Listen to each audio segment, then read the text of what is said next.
champion and all-around legend, Amy McCann. Amy, day 2, we're in it. We're in the middle of the tournament all of a sudden. I know, what is better than day 1? Day 2. 2 games on a Thursday, 2 games on a Friday. It's baseball when you wake up. It's game day every day. Adelaide Giants, Brisbane Bandits in the first game of the double dip today. Both these teams fell to the Victoria Aces. Now, everybody plays each other twice, so there's a little bit more on the line in this game, knowing that, well, the grand final is on Sunday. You got to get some wins on the board. You do, and we obviously saw an absolute cracker, Adelaide versus Victoria in that first game, and then Brisbane will be really hungry after coming the late loss to Victoria in that night, freezing cold night game last night. So yeah, we're looking at who takes the win today. Amy, you caught up with Elodie O'Sullivan and Carly Moore before the game. We'll get to their clip in just a second, but you caught up with Elodie O'Sullivan from the Brisbane Bandits and Carly Moore from the Adelaide Giants right before the game.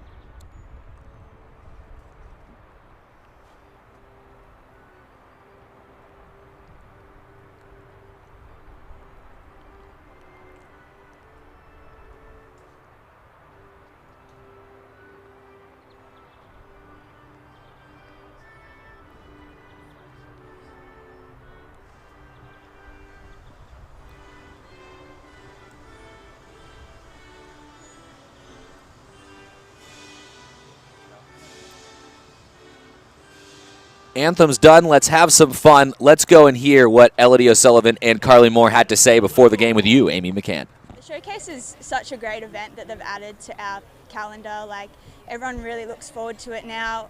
It's a great experience. We've got international players here this year. We've got the best players in the country here, and it gives us such a great opportunity to develop and play these high-level games to hopefully help Team Australia as we grow and develop our game. I think today I'm just looking forward to playing again. Like, every opportunity that we get to be out on the park is such a great thing. We've been so starved of competition the last 2 years, as has every sport, and I think just going out there and knowing that you've got the opportunity to play the game that you love is a great thing. You know, we're not going to change anything. As a team, we had really good approaches in the box.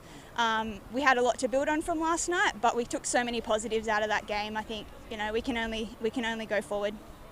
Carly Moore, welcome back to the Australian Women's Baseball Showcase. You opened your campaign yesterday with a massive bomb off Genevieve Beacom in the afternoon. Tell me about being back here and obviously that at-bat. Yeah, obviously really exciting to be back playing some tournament baseball. You know, the past 2 years has definitely taken some of those games away from us, but also given us the opportunity to train hard, and, you know, that's what I've been doing, you know, facing pitching machines, facing some men, just to really be able to get my hands through on a pitcher like Jen. So, yeah. Two of the best players in the country right now. Elodie O'Sullivan had a couple hits last night. Carly Moore had that big home run. We're going to be seeing some of the best players right here on this field in Geelong, thanks to the Victorian government, bringing in some even import players from around the country, or from around the world, rather. 3 Canadians on the Brisbane Bandits, 3 Japanese players on the Adelaide Giants. What does playing with international players mean to some of these women that are playing in the dugout right now? Yeah, look, I think obviously there might be a bit of a language barrier talking to each other, but we all speak the language of baseball, and I know for a fact that the different ways the different countries play, it's amazing to be able to learn off how a Japanese play. They play a shorter ball. It's all really finesse. Obviously, the North Americans, there's a lot more power. So being able to sort of learn how they prepare, they play their games, and taking that into your own game, it can only make you better. You just saw on screen Arisa Nakashima. She is the head coach of the Adelaide Giants, but she's also the head coach of the Japanese national team. That's the #1 team in the world right now. Well, we haven't had that international baseball in a while, but we could assume not much has changed. They've been dominant for a while. That's the experience she brings. Lisa Nori, an Australian coach, and she was the first coach in the Australian, or female coach in the Australian Baseball League, rather. That's the pedigree that you have with the Brisbane Bandits coaching staff. Exactly right. As we talked about yesterday, all 3 teams here are coached by women, which is just an amazing thing in a showcase. We're showcasing opportunities for women in baseball, not just to be playing on the field, but to be managing, to be umpiring, just to be involved in the great game of baseball. Here is how the Adelaide Giants will line up defensively. Now, Carly Moore moving to third base. Maddie Tabrett, the veteran, although only 25 years old, at shortstop. Bree Green playing second. Yukina, one of those Japanese players, playing at first base. She's normally the Japanese national team catcher. She plays first, but Madison Heath will be catching. Gemma Letton in left field from South Australia. Bianca Ramsey in center field, and Grace Spano in right field. A lot of athleticism for the Giants in the outfield, but on the mound, a player I know you're pumped to see in this stage is Caitlin Iden. I know I'm not supposed to have favourites, but I'm going to be honest, I do. And Caitlin Iden really impressed me last year at the showcase in Adelaide, obviously pitching, and she really impressed me again at Nationals. And I think if she's on the mound or she's at shortstop, her absolute cannon. It's just amazing. And I'm glad I'm not in the batter's box anymore, because facing little fire throwers like this, she turns 19 next week. She's still a baby. She is very competitive, pitched some huge games for Western Australia in the recent national championship. She's throwing to Madison Heath as she runs out to the mound. Another youngster with her sights set on trying to crack a World Cup squad, and maybe one day these two will be pitching together in a World Cup. That's what both of them will be hoping. They get a chance to do it right now with the Giants. Yeah, as we talked about, the young Adelaide Giants, but just so much of the youth that's on show here. It certainly does make me feel old, but it makes me feel so excited for the future of this sport in this country. This battery combination, just 40 years old combined. 19-year-old Iden and 21-year-old Heath are about, not even 40 yet, about to be 40.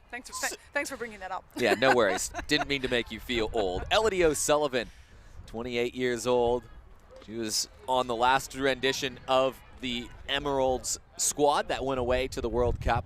Legend in New South Wales. Really good game last night. She steps into the batter's box to lead things off and takes a strike. Good signs from the Adelaide Giants pitching staff early, trying to fill up that strike zone.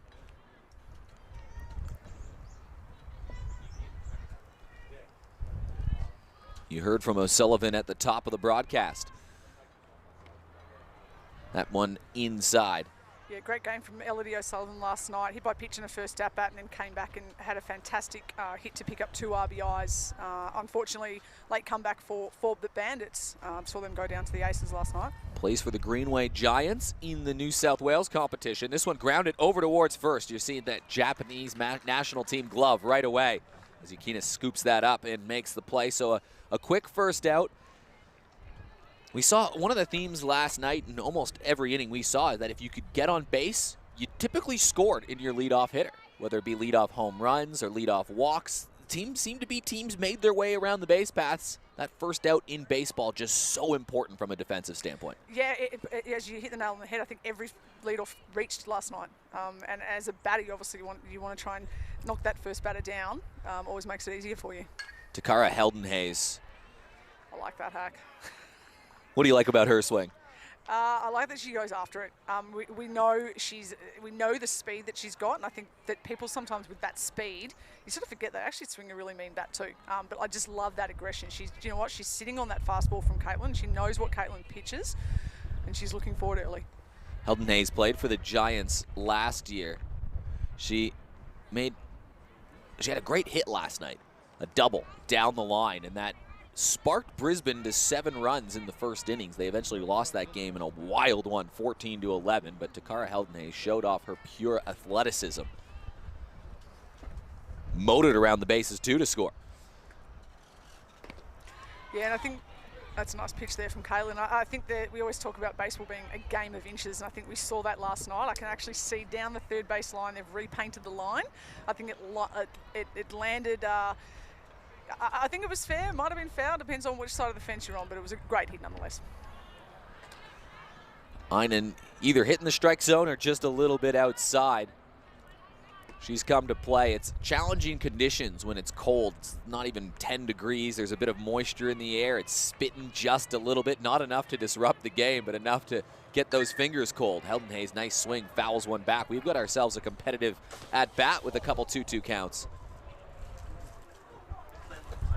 That ball just doinked off a table right behind us. She's shattering tables already, Takara Helden Hayes. I'm not sure she will have to foot the bill for that, but did that break a table? It's broken a table. There's some nice, really, if the weather was nice, I would love to be sitting up there having a drink, just enjoying the game. And that foul ball has missed, maybe showered someone with glass. It's Helden Hayes up the middle.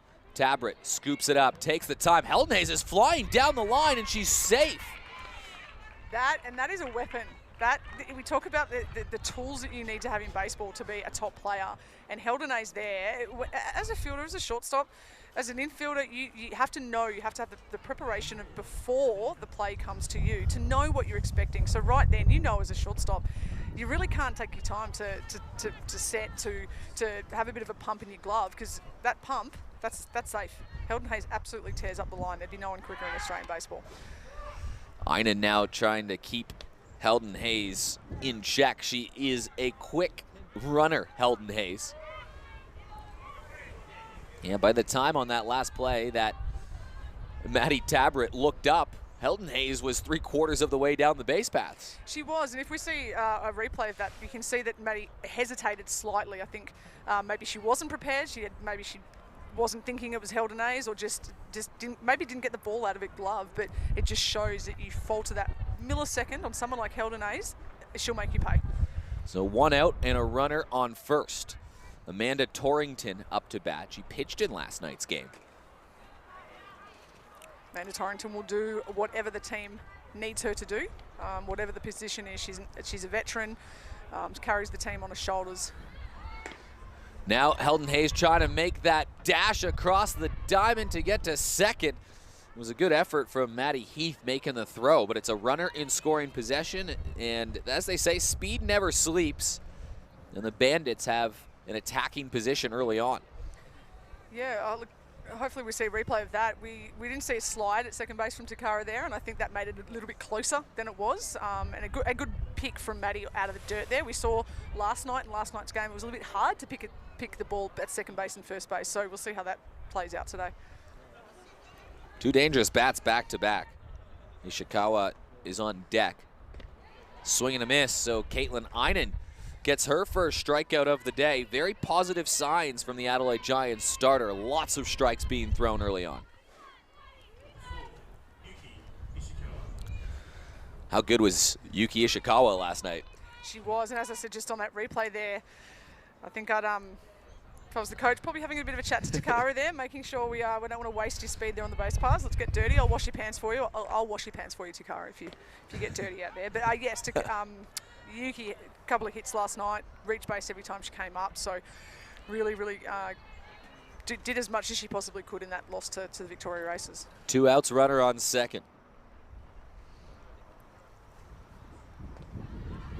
Recently played a season with Springvale in Victoria, Ishikawa. She's from Western Australia, but she's not a stranger to Victoria completely, the beautiful state that we're in right now.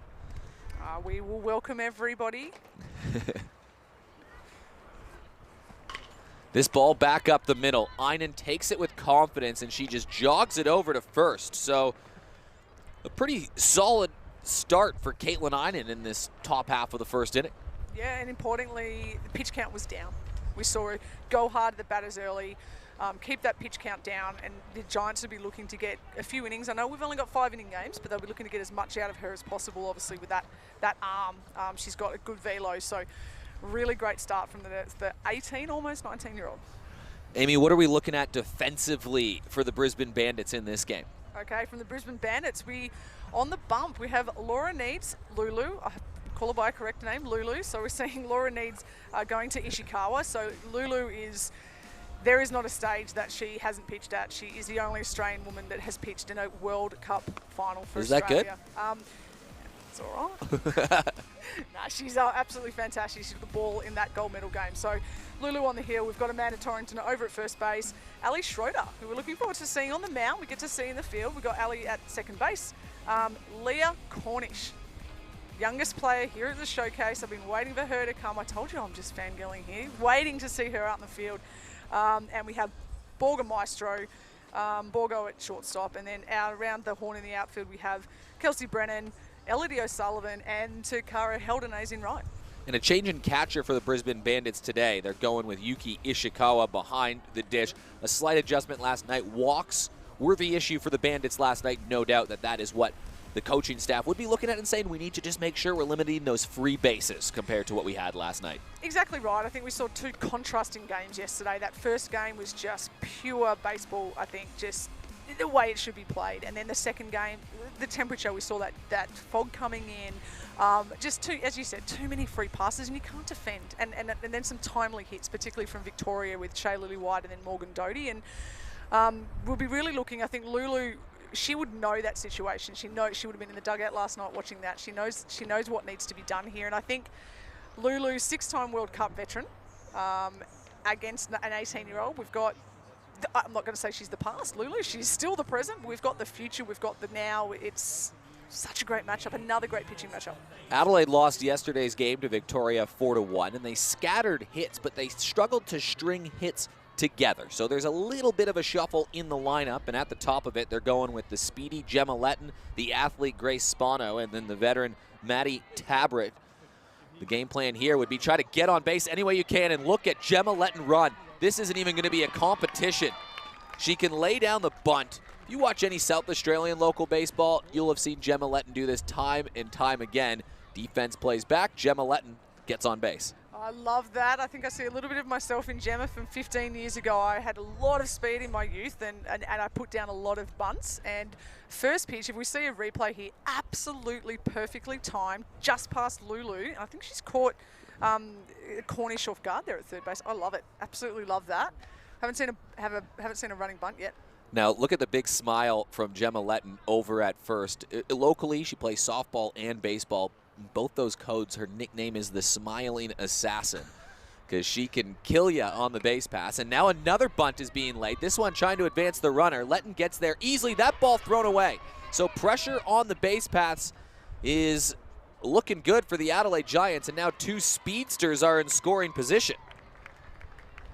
Yeah, I'll see on the replay what happened there. She just put it over the first baseman there. A relatively, you would expect a routine play there with that bunt from Spano straight back to the pitcher, but we'll have a look on the replay. As we see Lulu comes up with the ball, just started a bit wide, and that's a tough play for Amanda Torrington. When you've got the runner coming up the line, she has to come across in front of the bag. It's sort of that danger territory where there could be an injury for either plays there. So, yeah, none out, runners on second and third. Maddie Tabrett, we saw what she can do with the bat at last year's showcase. Well, two of the players with two of the better nicknames on this Adelaide Giants squad causing havoc on the base paths. Grace Spano, also known as Spud. That's just what her name is written on the lineup card in the dugout.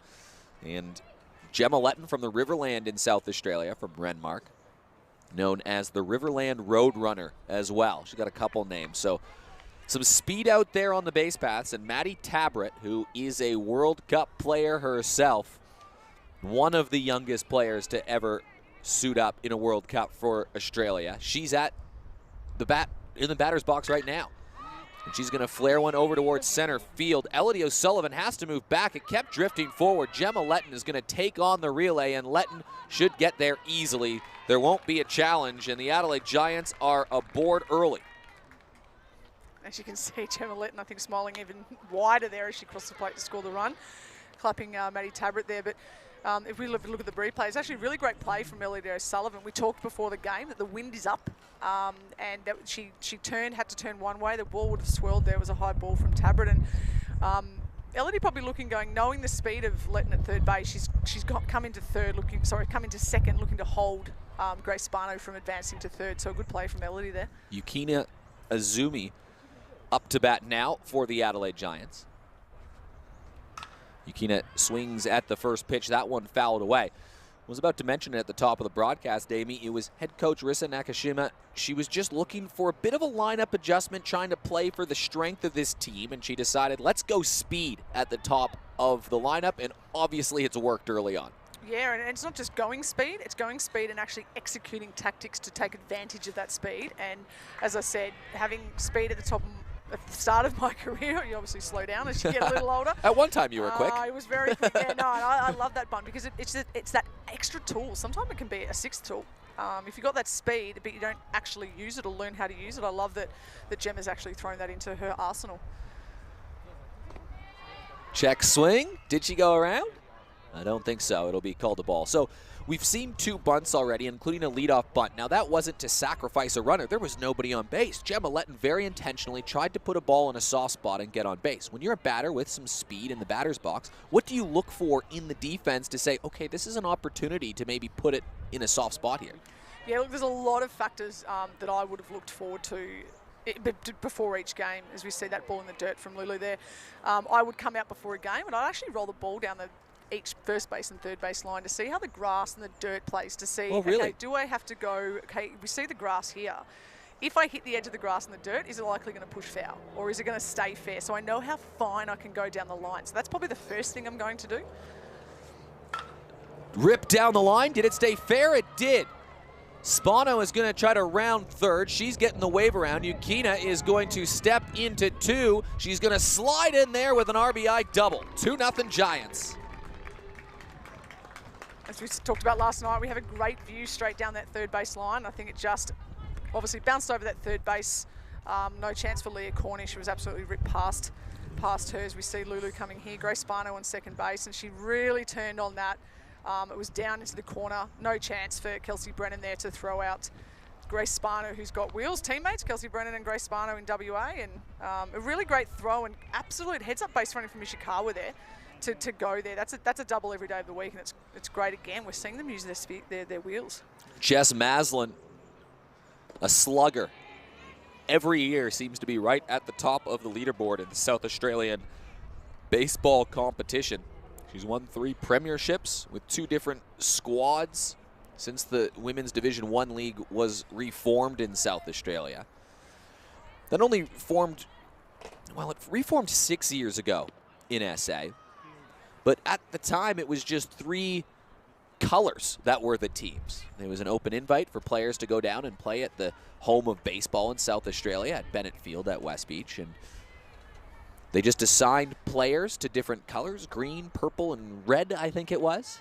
And they played each other. They had local coaches come up and train players. There were some players that had experience playing baseball, some that had a lot of experience playing softball, and some that were picking up a bat for the first time. Yeah, I spoke to Bianca Smith, who runs the Grow Her Game, and she's really heavily involved with that. I spoke to her on my podcast just last week during Nationals, and she was talking me through. As Maslin goes up the middle, a diving effort from Schroeder. Runner is going to be held up at third as Jess Maslin gets a hit. It's fitting that Jess Maslin interrupts my South Australian story with a fantastic line drive there to right field, and again, great work from Elodie to hold Ishikawa on third base. But yeah, look, to doing that, like sort of everyone comes in, plays a team, wears a different colour, and it really built from there. And then the clubs supported it. And now we find Glenelg and Sturt and all those clubs over there really getting behind. And what we've seen in a few years, you've got multiple divisions, 30-something clubs, and we've seen an increase in the amount of Adelaide-based South Australian players in a showcase just in 12 months. There are 13 clubs in metropolitan Adelaide, and every single club has at least one women's team.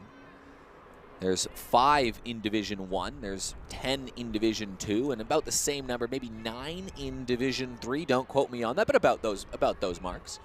And now all of a sudden, it's not just 3 teams playing each other as Madison Heath takes the pitch. There's an actual pathway where you look at a club like Glenelg where Jess Maslin is. If Jess Maslin isn't performing, well, there's a few young bucks on Division 2s that are there to try to take her spot. It creates that pathway and that competitiveness to try to make players better. And that's what it's always about. You want that person. I always wanted that person to be pushing me in the Australian squad. If I saw that young person at Nationals, I'd love seeing them going, oh, look at that speedster's teenager in the outfield, because then I knew I had to up my game, because you always want to be better. Everyone needs to always be trying to be better. This one fouled off towards left field. Brennan is going to have a look. She just can't quite get there. That was an ambitious attempt, a good effort from Brennan in left field. Yeah, interesting from Brennan. It's one of those ones I think we talked about yesterday. You've got those balls that are really deep foul balls when you've got a runner on third base. You have to sort of think twice about, do we want the out? Because if she takes that ball deep left field in foul territory, Ishikawa, she's tagging on that. That's a tough play. But then you also don't want someone like Maddie Heath having another go, because we saw what she did last year at the showcase with that grand salami. Damned if you do, damned if you don't. Jammed over towards the right field line, and that fell in a Bermuda triangle. It was always going to be a difficult play in front of the right fielder and in between the two infielders. It's going to be an RBI for Madison Heath. And Jess Maslin will stand on second. So Adelaide, who struggled to string together hits yesterday, now have 4 hits in the first inning and 3 in a row. Yeah, if we could see the replay of that one, you can see, I think Lulu, she would know Madison Heath very well.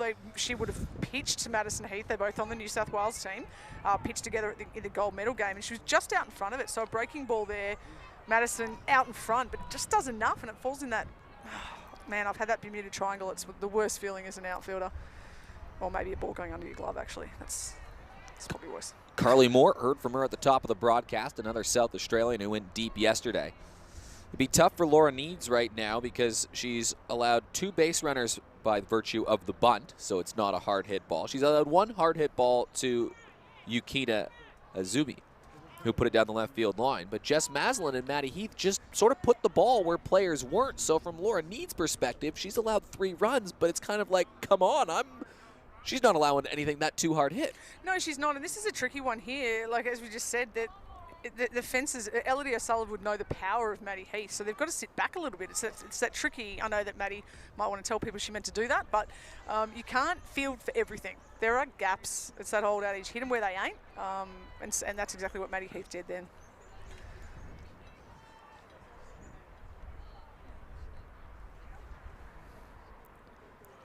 Moore scoops down, pokes one towards center field. Elodie O'Sullivan makes the play. Runners will hold. So I think those last 2 outs there from Lulu shows that she's in good form, and she's I guess the batters, you can see that both Carly Moore and Madison Heath were out in front. So she's actually pitching well, and she's baffling the hitters. They're just making good contact, which shows that they're in form too. So it's a good battle. We talked a bit about the baseball gods last night, and you think to a play where Carly Moore had what looked like a sure hit over towards left field shortstop, and Bronwyn Gell moved over and made a really nice play to rob a base hit. Balls like that just weren't falling for Adelaide yesterday. They were being taken away, and today they're just finding that tiny little gap. That's why we love and hate this game. For every great hit you have, sometimes they don't always fall in. Yeah, you know that scorching line drive that gets caught, you know you're going to get a chinker coming soon. But yeah, no, that play, I think nice play at shortstop at Bronwyn. I think you made Sports Centre web gem. That was absolutely, she did it with a bat and the ball last night. If you haven't watched the highlights from yesterday afternoon's game, go and watch the whole game. It was absolutely fantastic. Brianna Green steps in, swings through that one. So Laura Needs gets a strikeout to end her inning. Not a lot of hard hit balls, but Adelaide reverting to their speed and danger on the base paths, and that's how they generate a few runs, and they've got a 3-0 lead after 1. Yeah, I think overly, I mean, Lulu, you can see her smiling coming off with Ishikawa there. She's not going to be too unhappy with that inning. Yes, 3 runs on the board. You're not going to be happy with 3 runs on the board, but as you said, we saw a little bit of everything from Adelaide. A couple of balls dropped in, some really smart base running and some bunting. But she came back there. She pitched really well to outfox Heath and Moore and then strike out Green. Would you say that Adelaide went on a bit of an adventure on the base paths? Because that feels like a perfect place, like you can do in Victoria. Just chock full of adventure on every corner, whether it be down the coast, surfing at places like the world-famous Bells Beach, heading up to the Gippsland and going kayaking and camping, or how about some of the wineries in the Yarra Valley? There is lots of places that you and I could go after this, Amy McCann, on a little road trip. We just have to put all the places in a hat and pick one because we can't do them all. I know, that's the problem in Victoria. There's so many, but I love cycling, and I would love to get up to high country and take the bike. So maybe we can take the bike, but then also head down to Wilson's Prom, do a bit of, it's going to be a bit cold down there, but Wilson's Prom any time of the year. Beautiful. So you can go kayaking here, you can go whitewater rafting, I know here, you can can go in here. I mean, Victoria, skiing and snowboarding in the winter. You can go on your adventure to Melbourne, and you can have an adventure, whether it be at all the great nightlife or the cafes and the fine cuisine or the sports you can get there. You can go surfing. If you like adventure, literally of any respect, whether it be the chilled-out adventure or the extreme adventure, I feel like Victoria is probably well-suited for you. Oh, I'd say Victoria has something for everything. It's why I think people come down and they stay down here, because it really does have something for everything. And it's only with some of us within a few hours as well. It's absolutely fantastic. Go to visitmelbourne.com and you can find out a little more about how you can make your trip. And a big thanks to the Victorian government for bringing this women's showcase to life here in Geelong. Brisbane Bandits bats looking to come to life, and Kelsey Brennan is looking to be the person that does it. Amy, we talked about the value of the leadoff hitter at the top of the broadcast. We've had 2 half innings so far. One team got their leadoff hitter on, and true to form, they scored, and Adelaide retired their leadoff hitter, and Elodie O'Sullivan, just further driving home that point of if you can get this leadoff runner on, it shifts the scales a little bit in your advantage. It really does, and I like this matchup here, 2 WA teammates who would really know each other inside out. And Kelsey Brennan, I touched on that last night, that Kelsey, standing from up here, I think Chelsea Falcon's up to bat. And Chelsea Falcon coming out of WA too, she's one of her idols, and Kelsey has been one of the hardest workers in the last few years, so she'll be working hard to get on here as she hits grounded over to Carly Moore at third. Moore with a throw across the diamond, and she gets there with ease. So Carly Moore was shifted over to third base. That was another adjustment the Giants made in their lineup, and Moore makes her first play of the game. Yeah, as we see on the replay here, Kelsey's got a bit of speed there and a higher ball from Carly, but enough there. She knew exactly how much time she had to get Kelsey up the line and got that first out. Carly doesn't normally play third base. She's usually shortstop or outfield or catcher, but all of those positions require an arm. Third base more so than any. Kayla Borgamaestro over towards second. It's blocked down by Green. Green on the second effort, but Borgamaestro, we saw her do this last night. Pressure on the base paths. One little blip from a defender, and Borgamaestro makes you pay. Yeah, I think we see probably Brianna, you can see that she was on her heels there when she went to field that ball. We don't want to be on our heels in that. We want to be coming through that ball, staying on our toes. Don't let the ball play you. You really want to be working. So I think she'd like to have that ball again, but definitely Borgamaestro, she's a 5-tool player. She does everything. Give her an inch, she'll take a mile. Jordan Richardson up to bat, swings at a pitch. Back to the wall, forget about it. 2-run shot for the Brisbane Bandits off the bat of Jordan Richardson, and it's a 1-run ball game. Jordan Richardson, it's been so awesome to watch her really come of age in the last 12 months or so. One of the veterans at the ripe old age of 22 or 21 now for New South Wales. And that's absolutely fantastic. She really has become a leader, and again, that shows just how great the youth is in women's baseball. And Caitlin Ireland throws a mean pitch. She's got a mean fastball, so Jordan's obviously sat on that. And again, we've seen that right side alley, that right centre alley. That is I don't know if that's just hotbed. It's warmer air there. That's a really great swing. If we have a look at the replay here.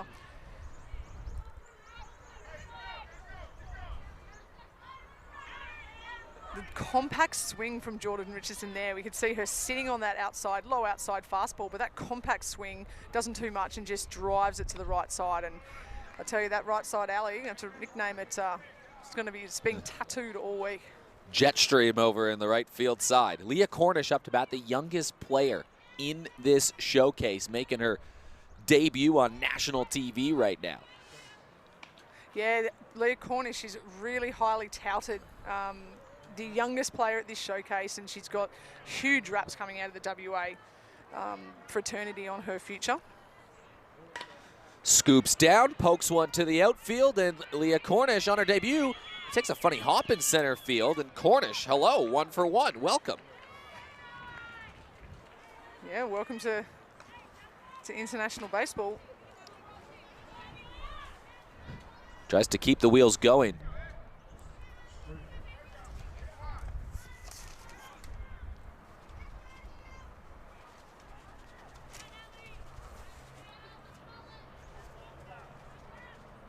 Ali Schroeder,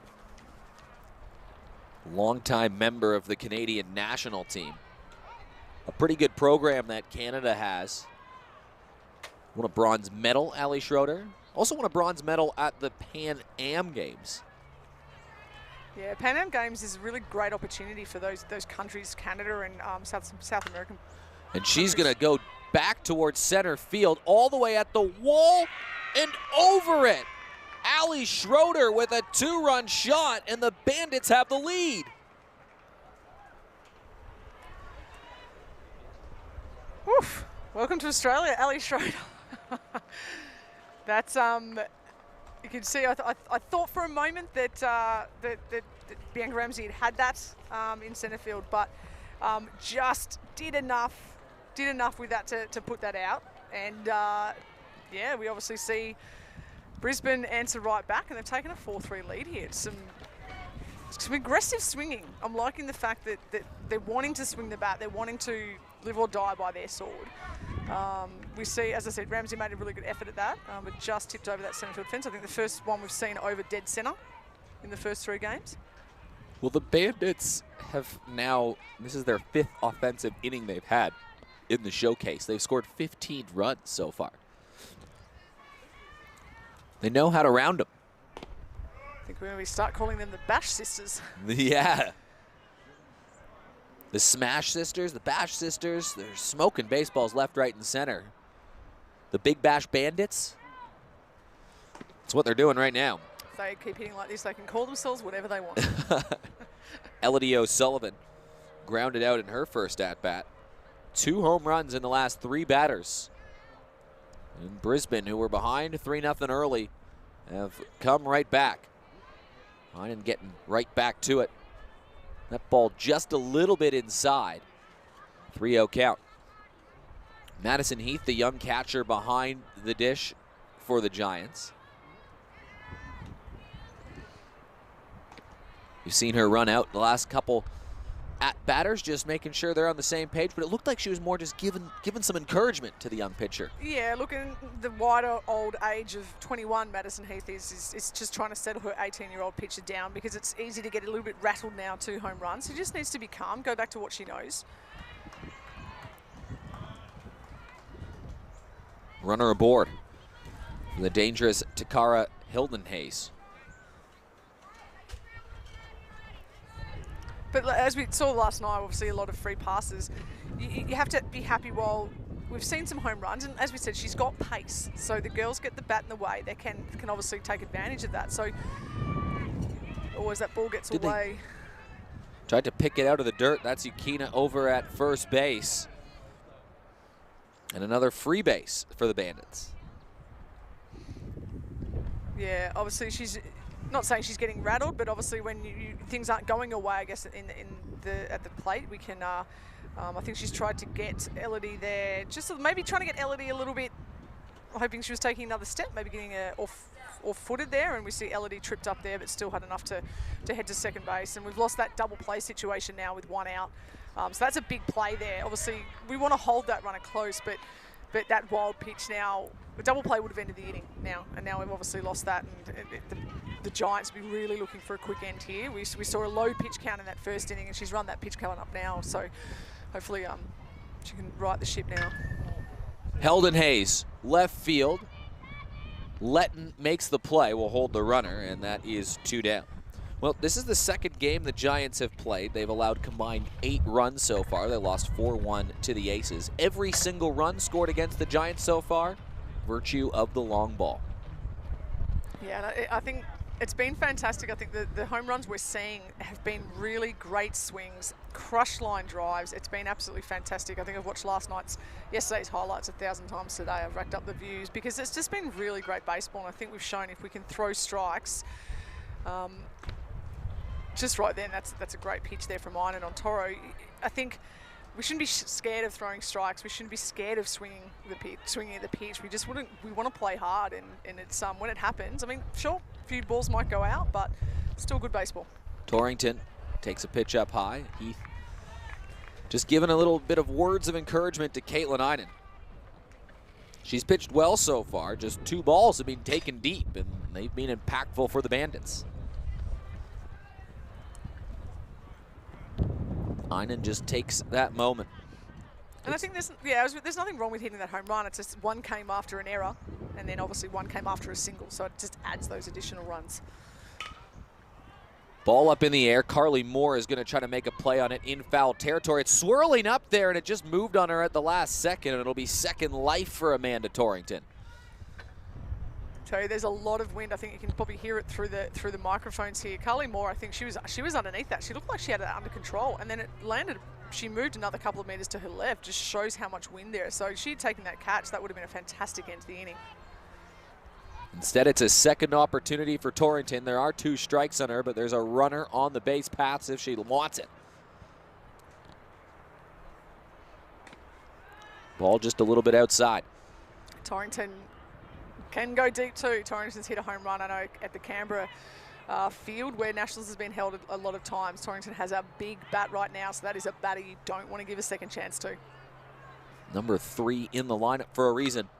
Puts the ball in play. It's going to be a difficult one, but scooped up by Tabrett. Tabrett to first and makes the play. Maddie Tabrett ranges over to her side and retires the dangerous Bandits bat. That's, as we saw yesterday with Bronwyn Gel, I'm putting a little asterisk there next to that play. That's web gem of the day so far. That was a tricky hop. We've seen a few hops. As we've seen the replay here, Tori gets that bat in the way, and for a moment I thought it was up the middle. And then we see she's come up, she's taken it off her chest, and then she's steadied, and she's made a good throw, good reach there from Yukina at first base. And web gem, Tabrett, I love it. You can see on the base path, those bases are painted orange, unique to this tournament. Normally they are white, but it's orange for reason, Amy McCann. That's because No More, a fantastic organization, is a proud partner of this event as well. And No More is all about using sport to change views on domestic violence and even some of the language that we use in sport, in culture, and around the household. And the Emeralds were one of the first national teams in general to create a domestic violence action plan working with No More, but an organization that certainly has been close and impactful for the players of the Emeralds. It has. A number of Emeralds that are here today for this weekend's showcase have actually travelled over to Indonesia in the Diamonds in the Rough program to really spread that message internationally. And I've spoken to a lot of the players around that, and they've said it, a lot of them actually in the little bios they provided us, that's actually one of their favourite baseball moments. Not winning a Nationals, playing the World Cup, pitching a shutout. They've actually said the experience and sharing and learning themselves about that whole campaign has been really impactful. You can find out more information at nomore.org.au. You can pledge your support. There's a free petition that you can sign. You can also get your club. It doesn't matter. It doesn't just have to be baseball to get in touch with the organization on how you could come up with an action plan. And of course, if you or anyone that you know is in urgent need, 000 is the number to call if you need help. But nomore.org.au doing fantastic things, and that's why the base paths are orange this weekend. Bianca Ramsey leads things off for the Adelaide Giants. Just finished her second full season of playing baseball with Sturt Baseball Club, and now she's batting and starting center field for the Adelaide Giants. Yeah, Bianca Ramsey was impressive on the mound in that game against WA at Nationals, and we see that she's playing centre field. Love her. Always got a soft spot for a centre fielder, so looking to see her use her wheels in the field and obviously in the box too. Center field is where she held down the mark most of the season with her club ball team with Sturt. And Sturt were a pretty good team. They went 14-1 during the minor rounds, and Ramsey was a key part of that. Best fielding percentage as well. Ramsey, again, a big part of that. Yeah, and I think we see here a lot of off-speed pitches coming from Lulu. We saw her get Heath and Amora got out in front and then striking out Green on 3 straight off-speed pitches. So really staying away from the fastball, still going hard at the batters, but just obviously using what she's got and goes hard there and she strikes her out. And that's what makes Lulu such a great pitcher. And we saw her in relief, pitching 2 innings against Victoria for New South Wales in that gold medal game that New South Wales won last week in Adelaide. Swing and a miss. Bianca Ramsey retired on strikes. It's the second strikeout from Laura Needs. Second in a row, going back to the 3rd out of the last inning. Yeah, I feel that Lulu's actually starting to not settle down, but she's obviously, as we see here in Amanda Torrington, wasting no time as we move back to the top of the lineup. Gemma Letton, smile on her face. Tori's probably thinking, why am I so close here? But she's hoping she doesn't come around from the slash bunt. Well, she reached because of the bunt last time. Gemma Letton using her speed to get on base. But again, look at that. The big smile of Gemma Letton, no matter the situation. Well, it's actually funny. Earlier this week, Amanda Torrington sent me the link of your call of the game that Letton. She said, watch out for Letton. She just did this and sent me that link. Yeah, we'll give a shout out to Gemma Letton again. She was just on the SA Stars. That's the state team of the Open Women's Softball. Played for South Australia and helped end a 66-year drought. But let's go back to baseball because she's been such a crucial part recently of Sturt Baseball Club, just like Bianca Ramsey and Georgia Davis, who's also on this side. That was a bit of a wagon of a team in South Australia, and Gemma Letton played in the middle of the field and was again at the top of the order doing exactly what we saw to start this game, laying down bunts and getting on board. And when you're laying down bunts as well, particularly like Bianca Ramsey, we talked about it, she's only been playing baseball for 12 months and Gemma's newish to the sport. When you're starting to lay those bunts down, it shows you're really starting to learn. Letton had a hit last night. This one going back towards left field, right to the glove of Brennan in left field, and it's 2 down. So Laura Need's looking nice and settled. Still getting the same soft contact, this time just going right to the defenders. Yeah, as I was just saying before, I think while she's still settled, I don't think she pitched badly at the start of that first inning. I think they just really were strategic and they threw those couple of bunts down. If it wasn't for that, the error off her own throw there on first in the second batter there on Spano, maybe we would have had a scoreless inning or at least less runs in that inning. But yeah, great to see Lulu really coming back hard now. As we go back into the top of the lineup. In the first, Letton and Spano reached on bunts, and that's who's up to bat now, Spano. Before Tabaret, Yukina, and Heath all had base hits to drive in 3 runs for the Giants. Spano reaches down, pokes one towards the outfield. That one will drop. Grace Spano off to a really nice start to this tournament.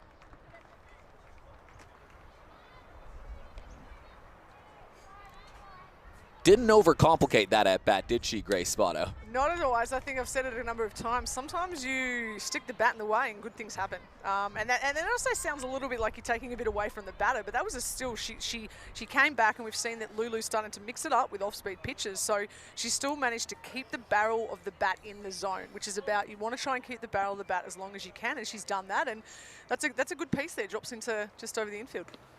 Maddie Tabaret up to bat. She flew out to center field, but it was an RBI, a sacrifice fly to score the first run of the game for the Giants back in the first inning. She just made that great defensive play to end the Bandits' threat in the second.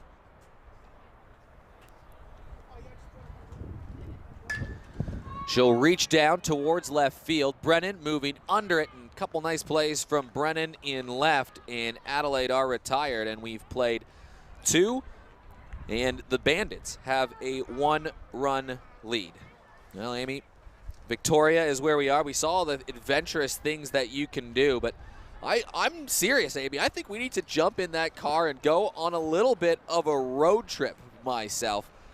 But again, I just don't know where to pick. Like, where do you even start? Because you've got the landscapes, you've got small historic towns, renowned food and wine, and the state, there's so much to do, but it's actually not that big compared to other Australian states. Maybe big if you're overseas watching this, and it is big, but it's the second smallest state of all of them in South Australia, the smallest mainland state, but there's so much to do. Look at this amazing scenery. Good things come in small packages. I mean, we pack a punch down here. We've got a lot. I mean, you don't know where to start. If you go out of Melbourne, you go southwest, you've got the Great Ocean Road, and the most dangerous thing with the Great Ocean Road is you just keep driving, and you could end up in Adelaide. That is a dangerous thing. It's just so pretty. But yeah, you go down to Wilson's Prom, go down southeast. You can go up to the high country. Me, I love a trip down to Bells Beach. I love Phillip Island, but I also love Marysville. I love the rainforest and the hiking up there. There's a lot to do. If I wasn't around a baseball field so much, I know all the baseball fields in Melbourne and Victoria, that's for sure. Sometimes I have to look outside of that. Yeah, a lot of nice small country towns as well. Doesn't matter your age, doesn't matter what you're into, I promise you there's something for you in Victoria. Go to visitmelbourne.com.au. That is how you can get your journey started. It's probably where you're flying into, but a big thanks to the Victorian government funding this fantastic showcase here in Geelong. Another great place to road trip too. Not a far road trip from Melbourne, but you know, you can catch some footy here. You can go surfing. There's some hiking nearby. Just straight down the freeway or jump on the V line, just about an hour and a half down out of Melbourne. Oh, that's a nice hack from Ishikawa there. We see Caitlin Irwin coming out to start the third, and I think we saw them rattle her, not rattle her as such, but they saw her sort of jump on that her at the start of that second inning, and she settled at the end of that inning, and two great pitches to start this third. 4 runs in that third inning. Two two-run shots, one from Jordan Richardson and one from the Canadian Ali Schroeder. That's a home run from your 7 batter and a home run from your 9 batter.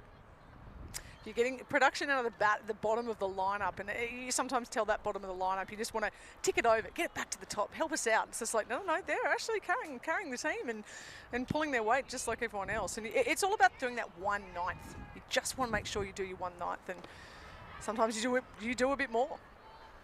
I call a lot of baseball games in South Australia, the Super League in particular, with one of the local coaches there. He used to play in the ABL, Chris Lawson, and he always loves to say, if 7, 8, 9 get it done, that's how games are won. I love it.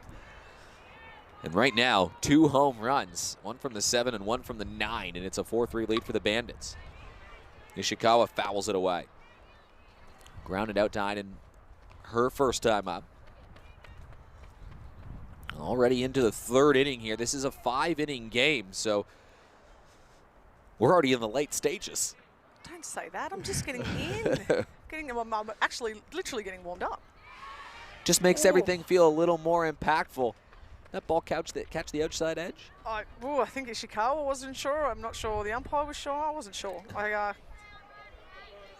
That's a great pitch, and I think Ishikawa's got a second chance here. Inen has been filling up the strike zone for most of the afternoon. Just 1 walk allowed so far, although now it is a full count. No, we see Ishikawa's just, she's just taken that walk. So we talk about that lead-off getting on again. The advantages that Brisbane has taken with those 2 home runs, 2-run home runs. So let's see what Kelsey Brennan can deliver here as we see Inen going to pick off as she obviously knows the speed. We've seen the bunts. We've seen that Adelaide have wheels, and Inen has recognised that. Hard hit ball to center field. It's back off the fence. Ramsey tried to pluck it off the fence. She'll make a quick throw in, but that ball was smashed off the wall. That's a great piece. Kelsey Brennan has a great, huge smile, and so she should. She's probably thinking that's a loud single. She has taken that off the fence in centre field. And one of the things I talked about rolling balls down the third base or first base line for bunts, as we see in this replay here, knowing how the ball is going to play off an outfield fence. So if we see here, great piece of hitting there from Kelsey, short compact swing. We see it hit the net there, and it's sort of dead into the ball, and it gave that opportunity for Bianca Ramsey to bring it in. Every fence plays differently. Kyla Maestro, up to bat. Yeah, and one of the things you do, the Victorian team was out there earlier, as all the teams I know, and they were throwing balls against the fence. We see that the bottom half of the fence is hard, the top half of the fence is mesh. So knowing what's going to happen when that ball hits the fence, that was a really great play by Bianca Ramsey there.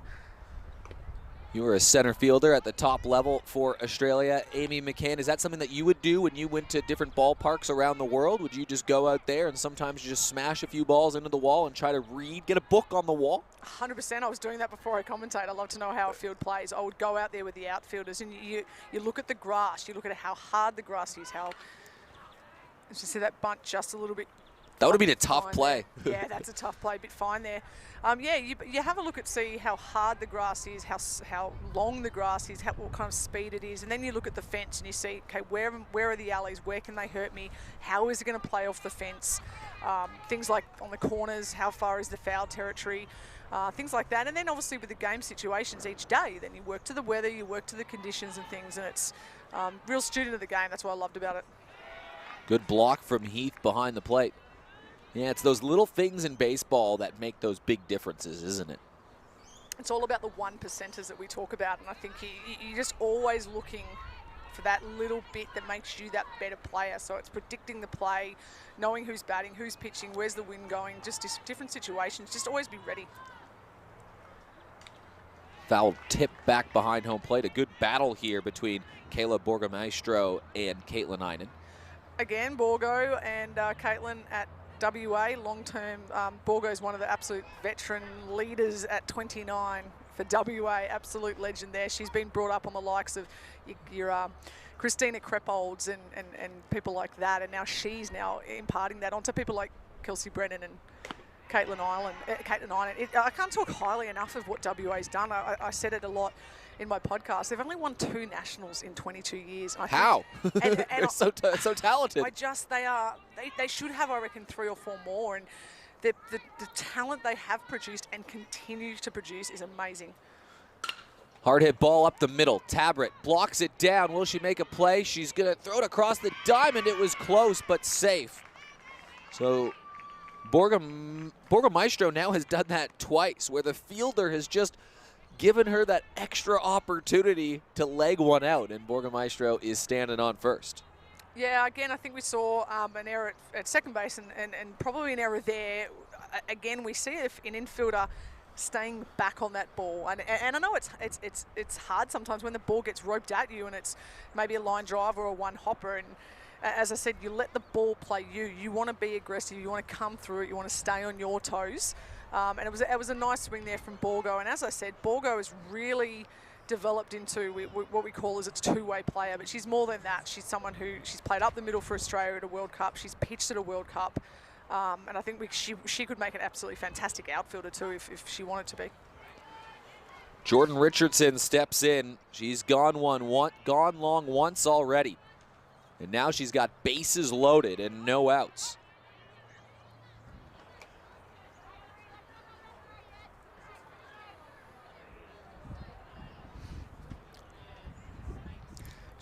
Jordan Richardson is, if anyone wants to look up her on TikTok, absolute mean TikTok account. Her and Brianna Green absolutely carving it up at Nationals. They love a bit of TikTok, so she's warming up for the game with a few dances and then warming up just putting the ball out. So, you on TikTok? I'm not. I'm not on TikTok, but I watch TikTok. Does that make sense? Yes, it does. No, I do a bit of the same. It's going to be a bit of a follow for me, I think. Swing and a miss. Good pitch from Caitlin Einen. There was some good content that came out of that Australian youth, or not Australian youth, the Australian Women's National Championship just a couple weeks ago that occurred in Adelaide. Yourself included part of that, Amy. Some great coverage all week long, breaking down literally day-by-day recaps with legends of the game from all corners of the country. Yes, it was a fun week as Jordan Richardson fouls that off. Yeah. Did you sleep? I did not. It was there was many an early morning, not a late night. We kept gas bagging long after the podcast was recorded. I can tell you now. It was women's baseball, the inside pitch, just every night. It was just fun, just talking women's baseball with some of the best in the game. I just had a ball. It wasn't a chore, that's for sure. Yeah, look up the inside pitch on all your podcast providers. Pitch on the outside edge and with bases loaded. That's a big strikeout from Caitlin Einen. As we saw, her earlier pitch just on the outside, that real pitcher's pitch there to get her swinging, and then we see her come back here. Again, she can spot with that speed. We saw Genevieve Beacom actually nab a couple yesterday with that outside pitch. That is tough because we know that the velo that she's got, and hitting that outside, that's impressive stuff. Really we're seeing here as we're starting to go through it, come through to the top of the lineup for the third time. That's crucial now. Batters are about to get to see her for the third time, so it's really important for her to get these bottom order batters out now. Leah Cornish. She steps in. Takes a first pitch ball. The youngest player in the tournament had a base hit in her first at-bat. Yeah, one of the players, have my little highlighter out ready to watch here. She's been highly touted. Went after one, flared into foul territory. Yukina having a look at it. That one just swirled foul and out of reach. Yeah, I was talking to Christina Kreppold during the week, and also Amanda Mirko, who Christina Kreppold, obviously multiple World Cup player for Australia, and Amanda Mirko's been around women's baseball in WA, does a lot of work with the clubs and the programs there, and they can't talk highly enough of this, one of the strongest, tallest, most exciting young players they've seen come out of WA. And as I said, when you've got the likes of your Chelsea Falcons and your Christina Kreppolds and people like that coming out, that's a huge rap. Queensland's got a few really, really talented players, don't they? I know Leah Cornish from WA, but on this Bandits roster in particular, you look at other players that we'll see later this week, like a Kaya Foxwell. Kaya Foxwell, absolute bolter during Nationals. I'm looking forward to getting to see her play here. She was absolutely a standout for Queensland there on that Queensland Maroon team, her and Amanda Torrington.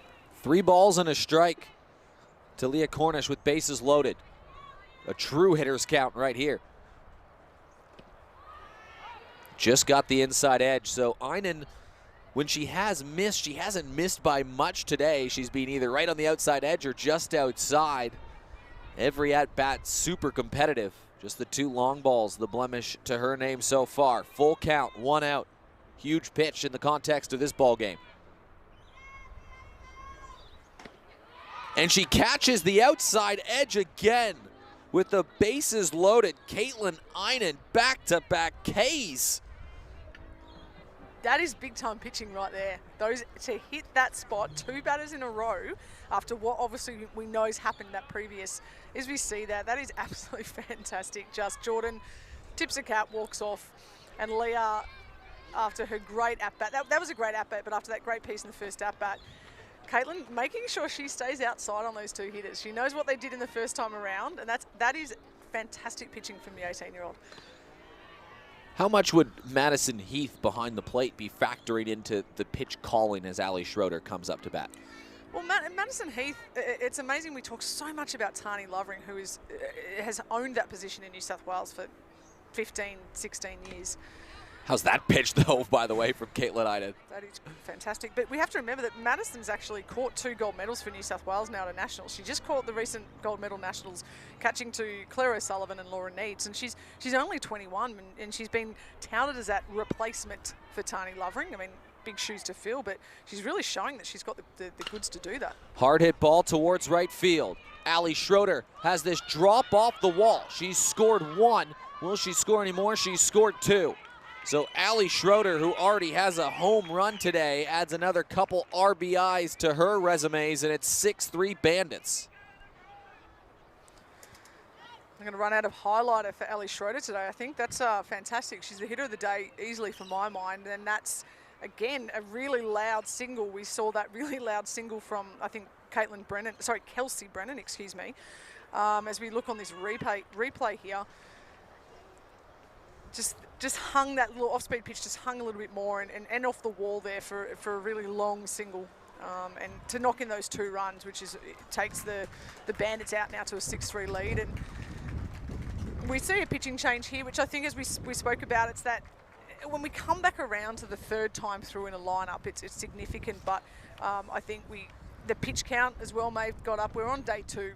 They're probably looking to make sure that we keep her pitch count down today, make sure that she can potentially come back for another outing. And I think, as we talked about, I think overall that's an impressive outing from Caitlin Einen. We see that in the first inning there was just that 1 hit, and then the second inning just the error, and then the home run, and then the single, and then the home run. There was only 2 hits really, and two long balls, and it cost her 4 runs. And then I need to highlight the 2 back-to-back strikeout looking there. We saw a lot of highlights reels of Genevieve Beacom yesterday, but the highlight reel for me for Caitlin Einen is those 2 strikeouts. That's quality. If I'm Jason Pospisil for the Australian coaching selector, I'm looking at the way that she stood up there. You break her outing down today, some absolutely fantastic stuff that she's going to work on, some stuff she puts in her back pocket that she learns from, but she needs to walk away and go, I'm pitching against the best in the world. The pitching change also comes right as the Bandits would have turned the lineup over for the 3rd time, so batters would have been well and truly familiar at that point. Instead, the woman facing the top of the lineup will be Madison Irwin from the ACT, pride of the Weston Creek Indians Baseball Club. She's an exercise science student. She played for the Giants last year. She's backing it up for the Giants again. But Madison Irwin, part of the a slew of talent that's starting to break through in Canberra. Canberra, I know. As we said, she was the lone Canberran last year, but she's been joined by Brianna Hosey this year. And I think Madison Irwin's, we like to say, she's a jersey collector, but by no choice of her own. Canberra hasn't had a junior team and an elite team, so she's been shared around, and she's played for New South Wales country, New South Wales in juniors, WAs in the elites. And if I was some of those teams, I'd be like, I'm not giving you back. You're staying with us. She can throw the ball fairly hard, Madison Irwin. She can. I love the presence that she has on the mound too. She's obviously a young, they're all young to me, but obviously only 19, just about to turn 20, but she's got a really good presence, which you need. Well, Jess Maslin, who I think is about 27, is the oldest member of the team, other than Ayami Sato, the oldest Australian, we'll call it, on the team. That's great. I mean, and it comes with advantages, and it comes with things that obviously the experience is not there, but that's what this showcase is. One of the great things about this showcase is the amount of knowledge, the experience, what those juniors are going to take away, what the younger players that are taking away. People like Bianca Ramsey have been playing for 12 months. These 4 days, it's almost like it could be a 4-year span of my career of what I would have learned. And they're going to learn from these 4 days, just not just playing against. Well, Elodie O'Sullivan knocks one towards right field. Does it drop in? It does.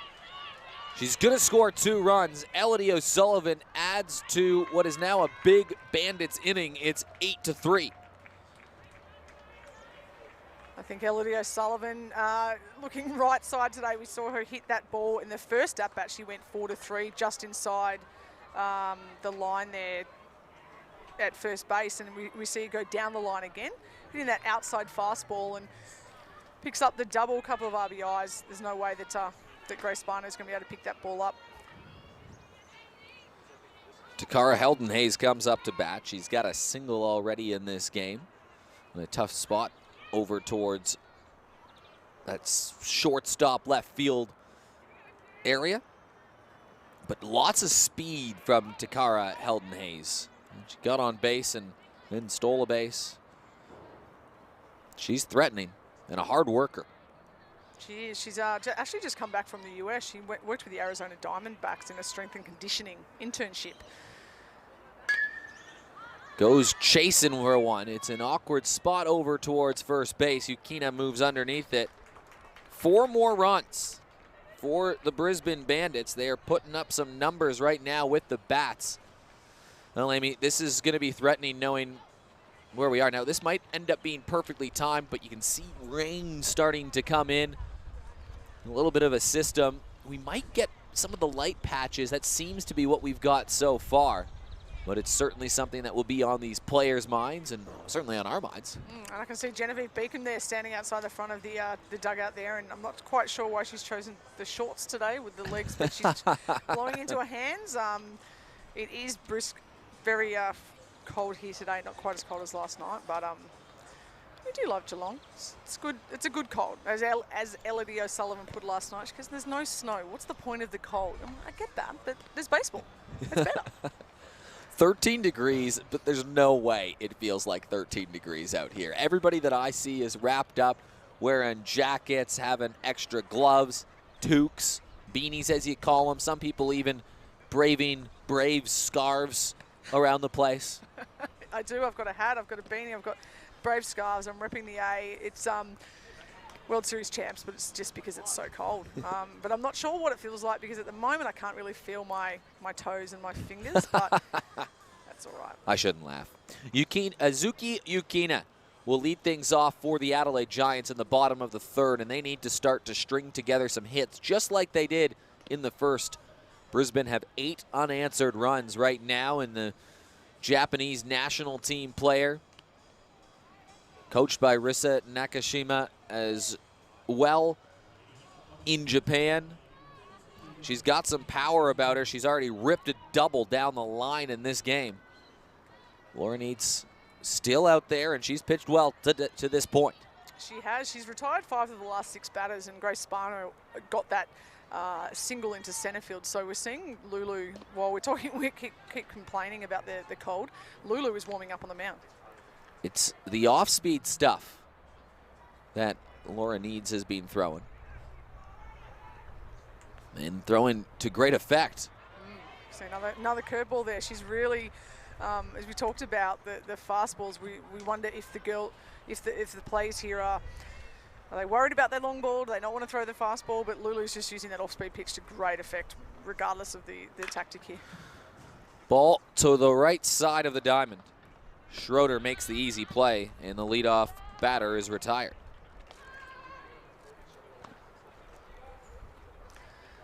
The importance of getting that leadoff batter out, it just cannot be understated. So you're looking at, you've just put a 4 spot up, your second 4 spot in a row, and you've got a 5-run lead. The pressure as that leadoff hitter to get on, but Lulu wouldn't feel that pressure as the pitcher. She's just someone who's just knows the job. Maslin. She's got a hit in this game. Won the best and fairest in the local baseball competition in South Australia last season. This season that was handed over to a 15-year-old in Georgia Davis. Maslin was there to present that medal, and she's got her second hit of the game. Jess Maslin 2 for 2 on the day.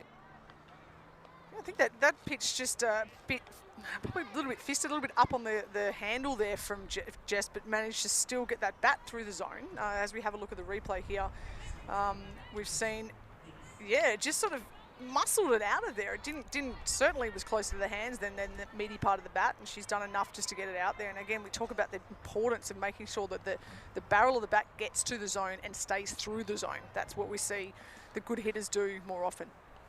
Brings up Maddie Heath. Ball scoots away to the backstop, and Jess Maslin will stand up at second base. So another runner in scoring position for the Giants, who are trying to start a rally. Madison Heath already with a hit and an RBI, trying to keep the good times rolling right now for the Giants in the bottom of the third. They scored 3 to start in the bottom of the first inning, and then the Bandits have responded with back-to-back 4 spots. Giants a very young team. Maslin, who is on second base, you see her right there. She's one of the veterans of the squad. She has to drive one of the 12-seater buses to get the team from the field around the place. About to say, I think most of your team is not able to have a drink at the end of the tournament. No. I mean, they can have a drink of a cup of tea or something like that, but couple of Cokes.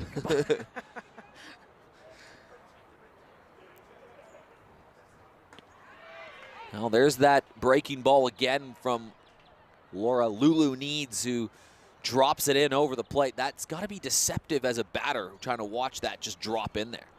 I have faced Lulu a number of times. Fun? She makes it fun. I tell you, there is hardly a person out there that makes baseball more fun than Laura Needs.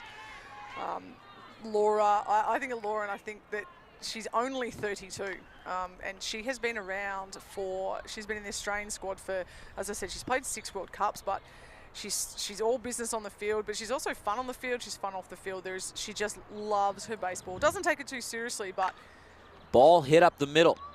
Borgamaestro trying to get the lead runner, and Maslin is tagged out.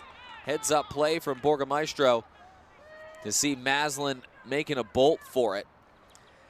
Yeah, look, it's an interesting play there. We have a look at the replay here. As a runner on second base, when a ball's hit straight to the shortstop, when it's at the shortstop or to your right, you have to make sure that you usually hold up and you want to see if the ball gets through or if the shortstop's taking the ball. And unless you go off the bat there, that's probably a play where I would choose to stay and not go, because someone like Borgo as well, when you're playing up these types of levels, you know that shortstop has a good arm, has a good eye. She'd be looking for that play, and a really great heads-up, top-level baseball play from Borgo to make that good play. Good thing that Leah Cornish was open to that and awake to that play too. Well, it takes a runner out of scoring position for Carly Moore. 1 for 3 on the tournament, but robbed of a base hit on one. Flew out to center field and hit a home run. She got all of that too, that home run. That was That was a great piece. She's done a lot already, and she's a complete athlete and great work ethic, but you would say her best baseball's still coming. That's a nice pitch from Leah. I spoke to Carly, and I just said that before the game, I said, you're looking fit, you're swinging the bat well, and I said, we haven't seen everything from you, and I think that's what's great about South Australian baseball, which is just getting better every year, and it's really scary to think how good Carly could be. Pitch catches the outside edge. She's a coach, great baseball knowledge, but she's a coach in the local Super League, which is effectively an all-star competition of the Division I players in South Australia, and she's a coach with the Rays program there. Moore jammed. Will this find a gap? It's going to drop off of the glove of Helden Hayes, and Carly Moore gets a free pass to first base. Again, the swirling, you can hear it into the microphones. There's a lot of swirling wind up there, so it's probably very, very tricky conditions here for the right fielder. And Helden Hayes, her speed made a lot of ground to get underneath it, and then maybe the wind just came on her a little bit more quickly. Didn't quite catch it in the pocket. Maybe just hit her in the palm of the hand, and you want that soft hands in the outfield. You want to use that pocket, make sure it sticks in the glove. Bree Green struck out her first at bat, but had a really nice game yesterday. Bree Green, just another 17-year-old kid. Yeah, she did a really great. That single in her second at bat was a fantastic at bat for her. So excited to see her. Another great product out of New South Wales. With the Blacktown Workers, 2 runners on after the third out was dropped in the outfield. Chases after this. Runners will advance. So 2 runners in scoring position. Mentioned Carly being a coach in the Super League. Now, the Super League and Division I, both are known as Division I caliber competition in South Australia. The Super League kind of in between the ABL and Division I. And while we're talking about great women and female athletes in the country, Tamara Harkin was the head coach of one of the Super League teams, the Marlins. It was her first year, the first female to coach a Division I team in South Australia, and she's 1 for 1 in terms of championships. The Marlins go on to win the title. So in the Australian Women's Baseball Showcase, we'd be remiss if we didn't mention a Division I winning coach in South Australia. And it's just, I'd love to reach a point where we don't have to talk about the firsts anymore of women's baseball, and it just becomes the norm, but Ball hit over towards the right side of the diamond. Schroeder takes her time, and she'll make a cold, calculated play. Giants are retired, and Bandits in command of this one. Well, we've talked all afternoon, Amy McCann, about some of the great things that you can do in Victoria. One of the ones that is on my list is I really need to go to Wilson's Promontory National Park. It's that granite coastline that you see. Like, look at these beaches that you can go. You can go to Skull Rock, and that is, did you know that more people have been on the moon than have been on the surface of Skull Rock? I want to be one of those people. That is amazing. Look at it. Just how do you get on there? You can't. Obviously, you're not allowed to, but the seals are living a life down there. That part of the world. Again, we have just some of the most amazing parts of the world. That is beautiful. Yeah, showcasing just that big, gigantic cave with that grassy floor. It was just carved out by those waves. And again, just down the road, you can see similar things carved out by the waves, like the 12 Apostles on the Great Ocean Road. Now, that's not on the Great Ocean Road, but certainly the water creating unique landforms around Victoria. And you can head to visitmelbourne.com to start your journey in Victoria. We're heading into the top of the 4th inning. And I've just noticed there's a bit of a light rain falling now, so not enough to stop the game, but what it's going to do now, it could be enough to affect not just the pitcher on the mound, the grip of the ball, but obviously balls into the field. That dew on the grass, now the outfield might play a little bit different. The girl has got to make sure they find the seam when they come up to throw the ball.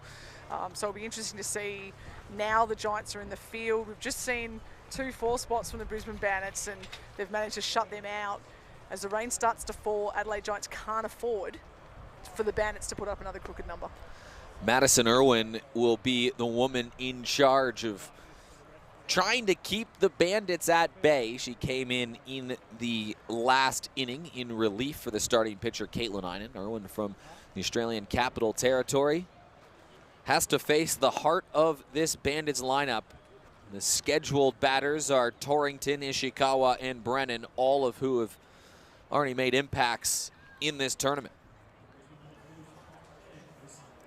Oh, we see it Oh, now. pinch hitter. Pinch hitter. We see Claire O'Sullivan, who had a nice night with the bat last night, a double in her first at bat with 2 RBI double, I should say. So good opportunity for Brisbane to make some changes now with a 5-run lead, get some batters some valuable batting time today.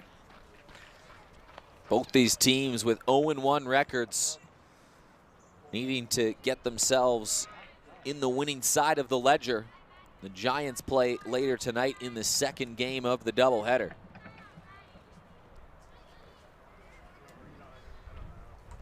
And Claire O'Sullivan, the O'Sullivan sisters, had a big night last night, feasting for Brisbane. It'd be amazing to play with my sister. My sister didn't play baseball. She'd throw with me, but then she didn't like using the glove. But yeah, to play baseball with your sister and then also represent Australia. As we see, Claire O'Sullivan takes the walk. And yeah, the O'Sullivan sisters actually the 3rd set of sisters to play for Australia. The first to do that was Erin Collins and Amy Collins. Erin Collins made the 2012 World Cup and Amy made the 2014 World Cup. But the second set of sisters actually are the first and only to play at the same World Cup. Kim McMillan and Tammy McMillan played 2016, 2018 World Cup. So Elodie and Claire have not played together yet, but I'm pretty sure we'll see that at some point. Ball just slips away from Heath. So a runner in scoring position. O'Sullivan moves there. See Heath walking a little bit gingerly after that, whether she took that ball in the leg. She's just going to shake that one off, give her a bit of time. We would hope Fiona Lambrick might take time and wipe the plate there, give her catcher a bit of time. But we're straight back into it.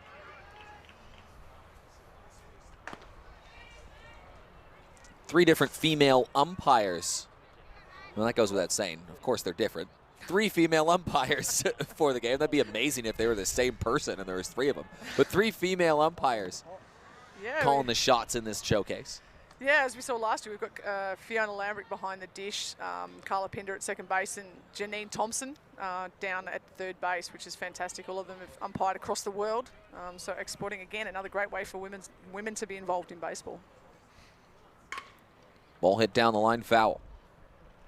Again, a sneaky shameless plug for my podcast. I did one International Women's Day in March. I did it with Janine Thompson. And just getting a little bit different insight into an umpire. She's the only female umpire in Victoria, which is a number that we want to change. But just, yeah, getting an understanding of, so I think we're sometimes a little bit unfair to the umpires. We're a bit harsh. I know as a player you can be. Ball, bit of a slow roller. This will be a challenging play for Tabbert. She gets the ball away. It's just a little bit in the dirt. That ball slips away. It's going to cost them a run. And the Bandits continue to churn on the scoreboard. It's 9-3. Oh, Maddie Tabbert, I can see she's shaking her head there. She'd be unhappy with that ball not getting away. Really great stretch there at first base by Ukina, but I think maybe we just talked about before the inning that the rain has started to come in and aggressive there from Maddie Tabbert. We talked before with Borga Maestro, she stayed a little bit on her heels. She came through that one and maybe there was a little bit of moisture on the ball. Maybe she didn't get the seams and we don't get the out, but I think the aggressiveness of Maddie was a much better play there. That's the 20th run that the Bandits have scored in their 2 games so far. It is the most amount of runs by any of the teams in the competition, and everybody after this will have played 2 games.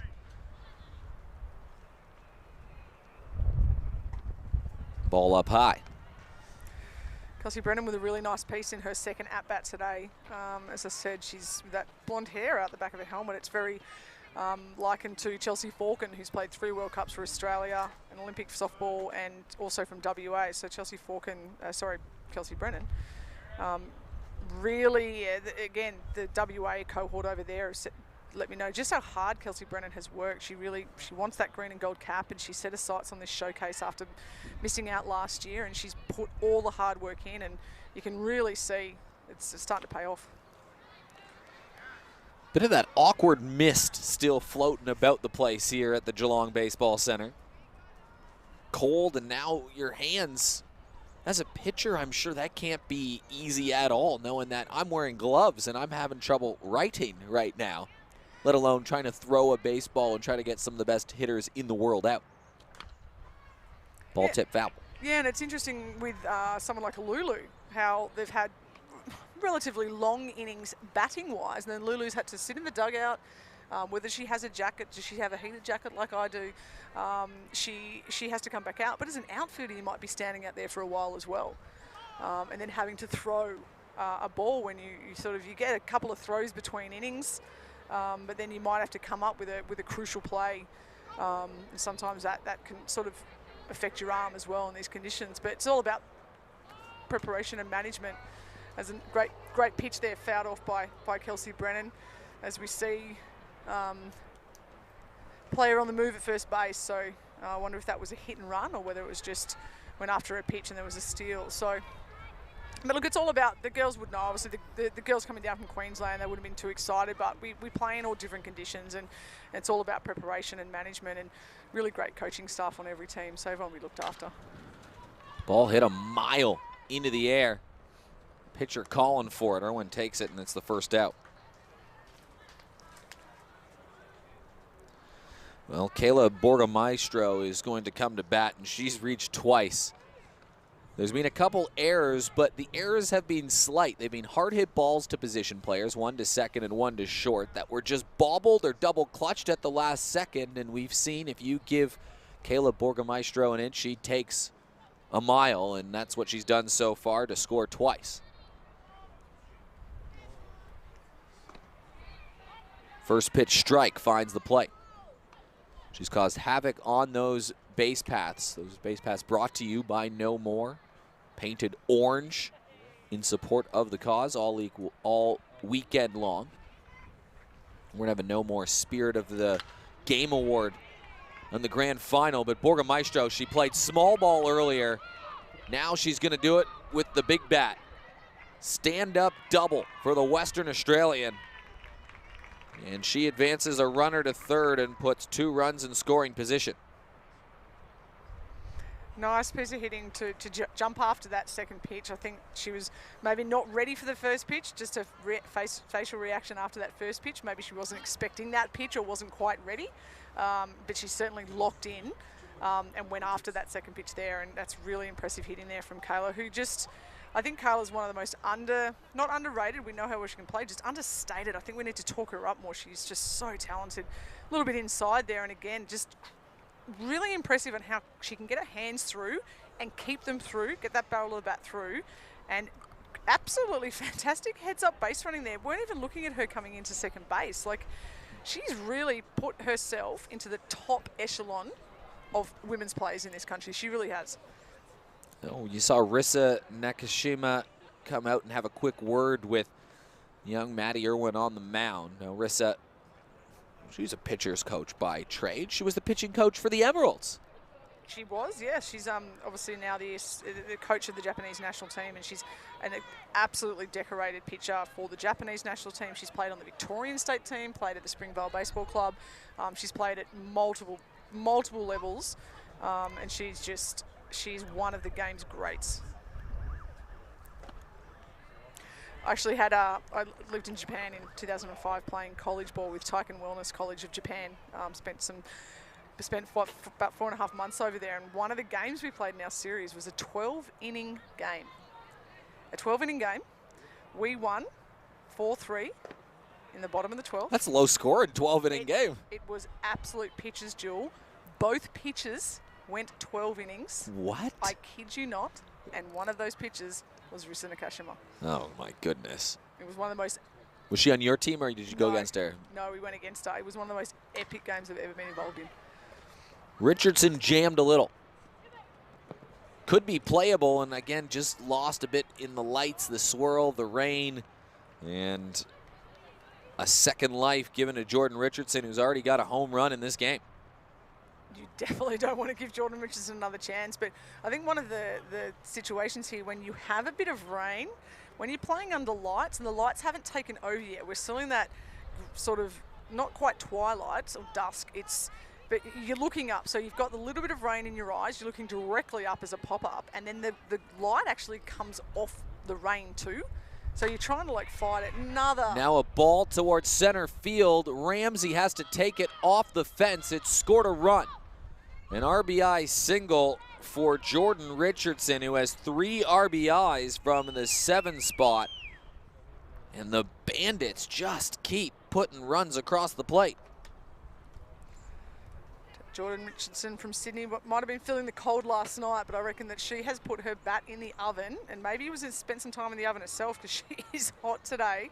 Takes that ball right side down power alley, and again, a really loud single, but Bianca Ramsey, good job out there to take it off that tricky fence, and I think we've got a pinch hitter here. Number 36, I think that was is it Kai Foxwell? Yes, it is. So Kai Foxwell, been looking forward to seeing her. She had a fantastic breakout Nationals. tournament, right? She really did. Well, a first pitch strike from Maddie Irwin. A bit of heat on that pitch too. Runners on the corners, 1 out. Bandits have scored in every inning except for 1 that they've played in the showcase so far. 11 runs last night, 10 runs today. They've got double digits. They were behind 3-0 in this game, but they just keep tacking on points for the Bandits. So the young Leah Cornish is pinch hit for Kaya Foxwell. It's interesting, Kaya Foxwell told me that her fun fact is that she scares easily, but she made her women's debut nationals this year and she led the team in average on-base percentage, slugging, and OPS. So I don't think she was too scared at nationals making her debut. I think pitchers might be, though. I think women's baseball now, and look, she's only just turned 18 too. And she actually, the thing that impresses me, the presence she has in the batter's box, she does not look 18. She looks like she has been there for a long time.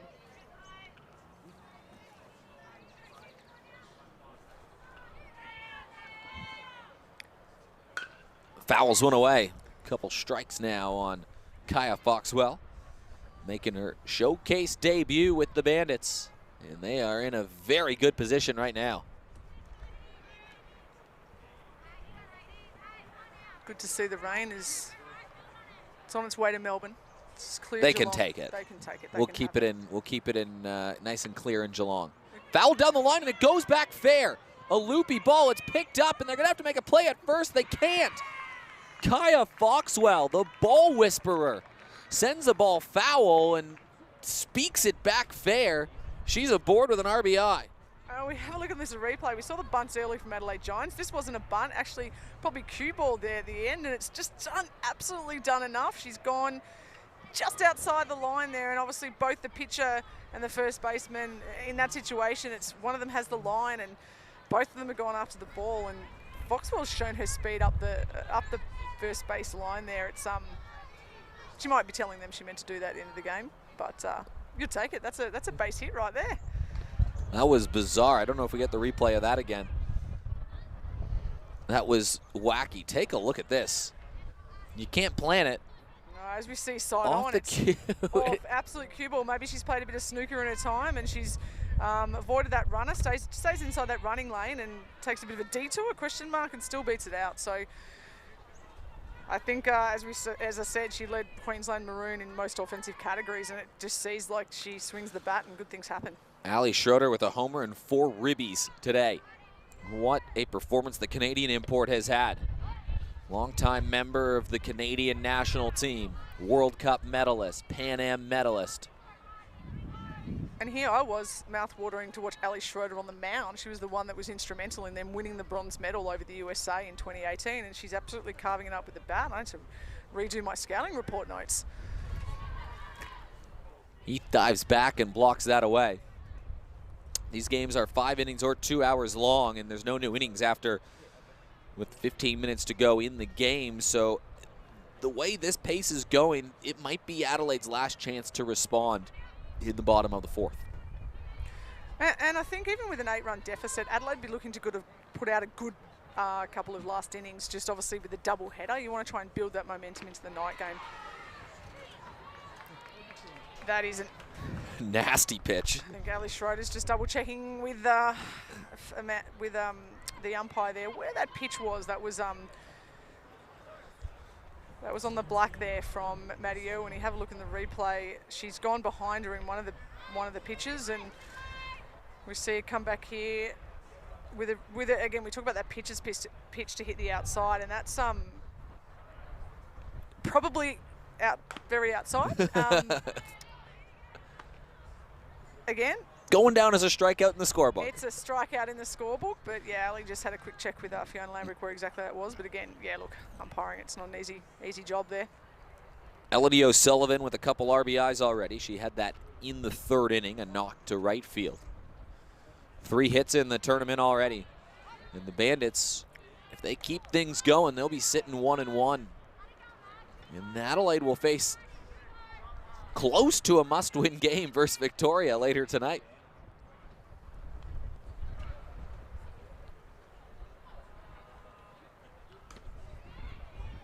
Ball catches just outside. 11-3 scoreline.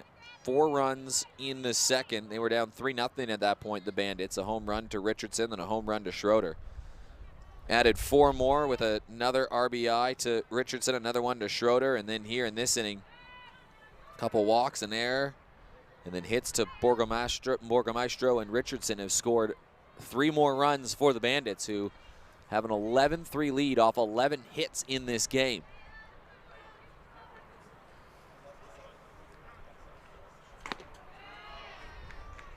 And they're looking for more. It's the 7th batter that's come to the plate. 2 down right now. As I said yesterday, Elodie O'Sullivan's wearing 3 layers on the bottom, 2 layers on the top, and then her uniform. She said, I play well when I play warm. So obviously from Sydney, or from country New South Wales, hoping to stay warm in this cold weather. But Elodie, she's a champion player. We saw her last year hit two bombs at the showcase, and she's really established herself as one of the mainstays at the top of the level, like Carla Borgamaestro. And obviously Elodie being in the outfield, and we've seen her take a couple of good catches out there tonight. Swing and a miss, back-to-back strikeouts with runners in scoring position. So Madison Irwin getting better as the inning goes on, and this will likely be the last chance for the Giants coming up.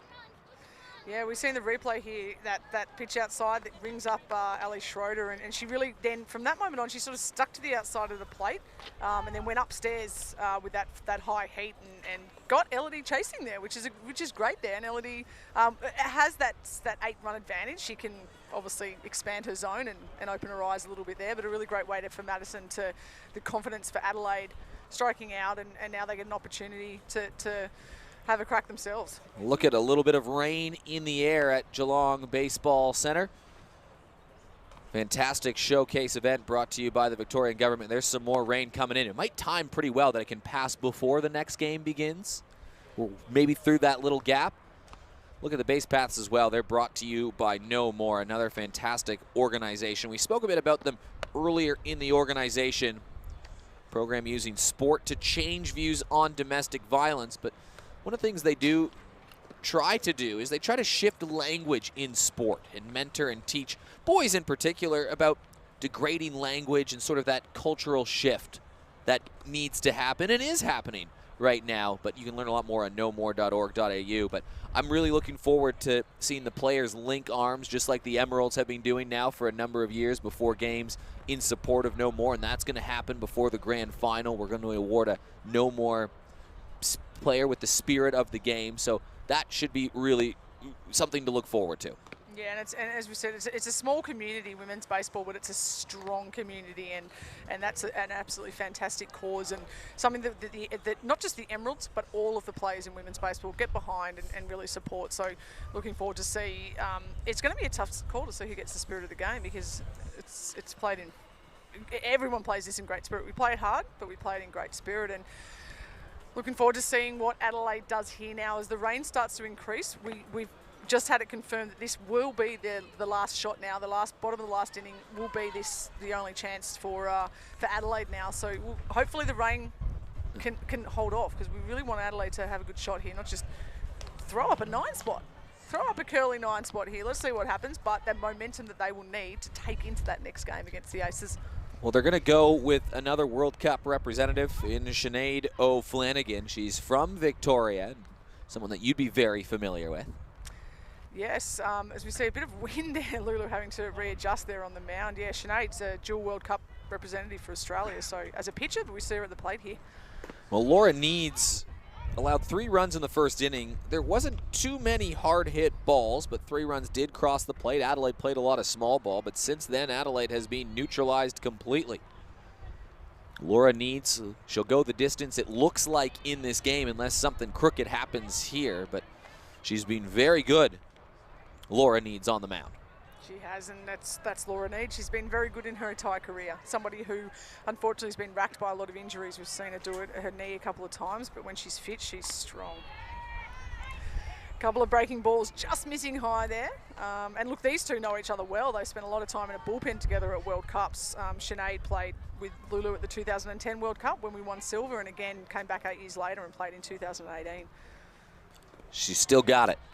She does, yeah. Look, as a pitcher, she's an 8-year span between appearances is pretty impressive. And yeah, as I said, she's one of the 19 players that have that amazing memory of winning a silver medal in Venezuela in 2010. It's something that none of us will ever forget. Flanagan will walk and will turn to the top of the lineup. What was the reaction like in that semifinal game when you... Was it a semifinal game you had to play in to get into the gold medal game? It was, and look, we had must-win games. 3 games before that, we came in with facing Japan, Cuba, and the USA, and we had to win all 3 just for the right to play in the semi-final against the Venezuelans. So we won those 3, and then faced the Venezuelans and 25,000 in the crowd, and it was. I still remember it was yesterday. It was one of the best moments. We could not hear ourselves think, could not change the dynamics of the game with 25,000 screaming Venezuelan fans, and it was amazing. And the late, great Jacinda Barclay pitched the best game I've ever seen. A complete game, and we beat them 8-2, and we celebrate. It was the first time we'd come forth at the previous. You guaranteed yourself a medal. First time we guaranteed ourselves a medal, and yeah, we had to face against Japan. The next game is again, and but yeah, God, it was an amazing couple of weeks. Gemma Letton steps in. That goes outside. It would have been one of those moments where you get to the gold medal game and you got nothing to lose at that point. You've medaled. You've got a chance. You're taking on Japan. You can just enjoy the moment and go your hardest. You can, and look, Japan. Look, it's hard to beat them twice in your entire career, and yet they beat.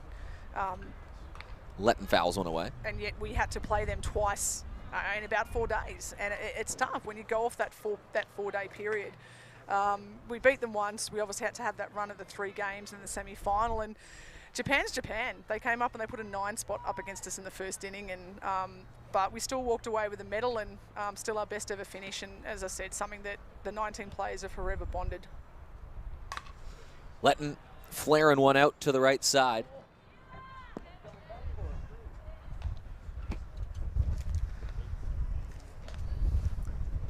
Good at bat from Letton. She's reached once. She laid down that bunt to start the game. Adelaide powered their way out to a 3-0 lead from some good team hitting, but Brisbane responded with 11 unanswered. 4 in the second, 4 in the third, and 3 in the fourth. And Adelaide, this is their final chance at it. This will be the final inning.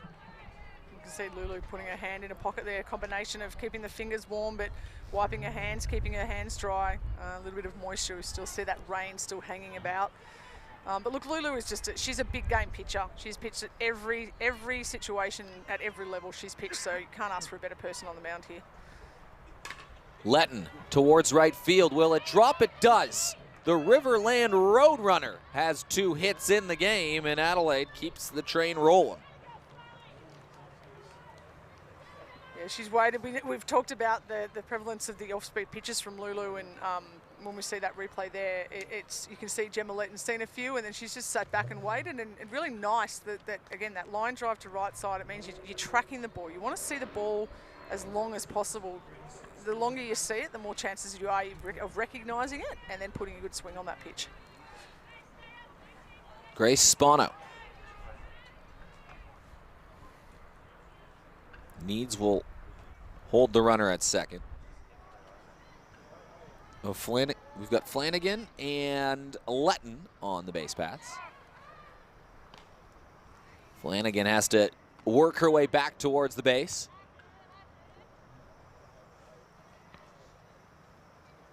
Starts with 1 run for Adelaide in what would be an improbable but possible comeback. We've seen already in the showcase a couple big innings. Good block behind the plate from Ishikawa. She's made a big difference back there today. She has. That's an amazing block. If you see a replay of that, knowing that there's runners on first and second, we're in a situation we can turn a double play or a triple play. To get across to that outside pitch in the dirt, that's absolutely fantastic. We can impressed with how she's played there. Spano watches that down low. She reached on a bunt earlier on a throwing error, and then she had a base hit to center field. So Adelaide's top 2 in the lineup. They made that adjustment, rejigged some things overnight and put Letton and Spano up there, and so far so good. Can't see that changing too much. Catches the inside of the plate. Yeah, and I think we saw the Victorian Aces were here early sitting in the crowd watching the beginning of that game, so I'm pretty sure the coaching staff and the fielders have taken note of what we've seen from Letton and Spano. But I love it. I love the small ball, National League ball, if you call it. Much like Gemma Letton had it in the previous at-bat, Grace Spano just fouling off what she doesn't like, trying to give herself something to hit. 1 run at a time for the Giants.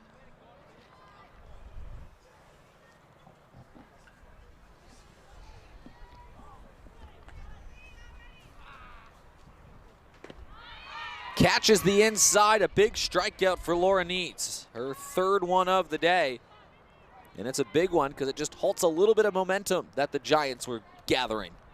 Comes back time and time again. We've spoken about it all game. She comes up here, comes up with that big hook, gets Spano, and look, Spano's, she's one of the up-and-comers, but that, I know that feeling. You feel like it's actually coming at you, and you want to sit down and get away from it, and then it just goes into the zone, and you're back to the dugout before you know it. But that says more about Lulu and her ability. Tabrett's hit. You can see Tabret is not happy about that. She's a gamer. She wants to swing the bat. She doesn't want to take a free pass, but Brisbane, they've still got 2 outs, so they've still got a situation where, look, a sack fly. Adelaide, they're not going to be looking to only score 1 run, so they're still obviously in the box seat here with 8 runs up as we see head coach Lisa Norrie coming out to talk to Laura Needs on the mound. Azuki Yukita.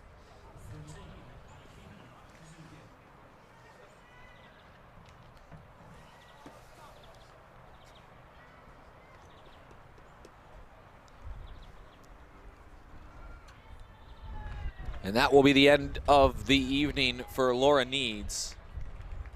But a really nice performance from her, keeping the Adelaide bats in check, but Lisa Norrie electing to go with a late change.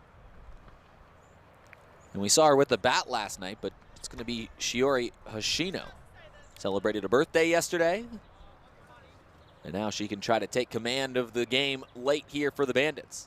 It was a really nice moment after the game. The Victorian Aces and the Brisbane Bandits sitting next to each other here and having dinner together at the ballpark, and there was a cake brought in and everybody sung happy birthday Victorian Aces too. So happy birthday, you get a nice big chocolate cake. Oh, it was looking pretty nice there. I didn't get a piece, but that's okay. Now happy birthday time out on the mound, which is fantastic. And I think really full credit to Laura Needs in that outing there. Gave up the 3 runs in the first inning to come back and then blank them in the second and the third. And the 3 runs, we spoke about it early, obviously strategic Adelaide Giants throwing down a couple of bunts and really using their speed on the base paths. And Lulu really settled as the game went on. So throwing those off-speed pitches, we'll see how the lineup in Adelaide now adjusts with a change of pitcher. We have Shio Hoshini, she's got a bit of speed. She's also got some breaking balls as well. So we saw her at Nationals on the mound. She pitched in a couple of the critical situations there for Queensland. So be interested to see how we go here. This will be it for the Adelaide Giants. 8 runs here they have. Bases loaded, 1 out, so we'll see how far can they take this. I know we've got the 2-hour time limit, but the bottom of this inning is going to be that last shot, so we'll see how they go.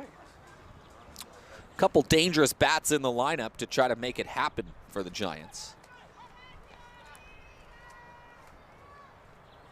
Yukina has an RBI already, and she has that extra base hit. I think that's the only extra base hit the Giants have had in this particular ball game today.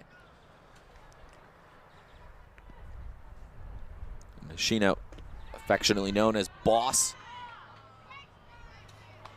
guides one in there. 1-1 count, 1 out. Giants need, well, a number of hits in a row to get themselves back in this ball game. Bases are loaded, though. Another great block there. Yeah, might have saved a run. From Ishikawa, fantastic. But yeah, Shuri Hishino, Amanda Torrington was telling me that, yeah, she just absolutely lives for baseball and considers that work is just a thing that fills in time between games and training. So it's just like, there's all this stuff that gets in the way of her baseball. Jammed a little bit, down foul territory. It will be a difficult play. Well out of the reach of Torrington, who is charging down the line. Claire O'Sullivan. Claire O'Sullivan, that's right, she came in. Yep, she came in. So great effort there. We actually saw Claire O'Sullivan. If you haven't seen the highlights of the gold medal game, New South Wales versus Victoria, Claire O'Sullivan and Lulu Needs put on an absolute show. Claire O'Sullivan took a diving catch in foul territory off a pop-up. One of the best plays I've seen. Yukina pops it back.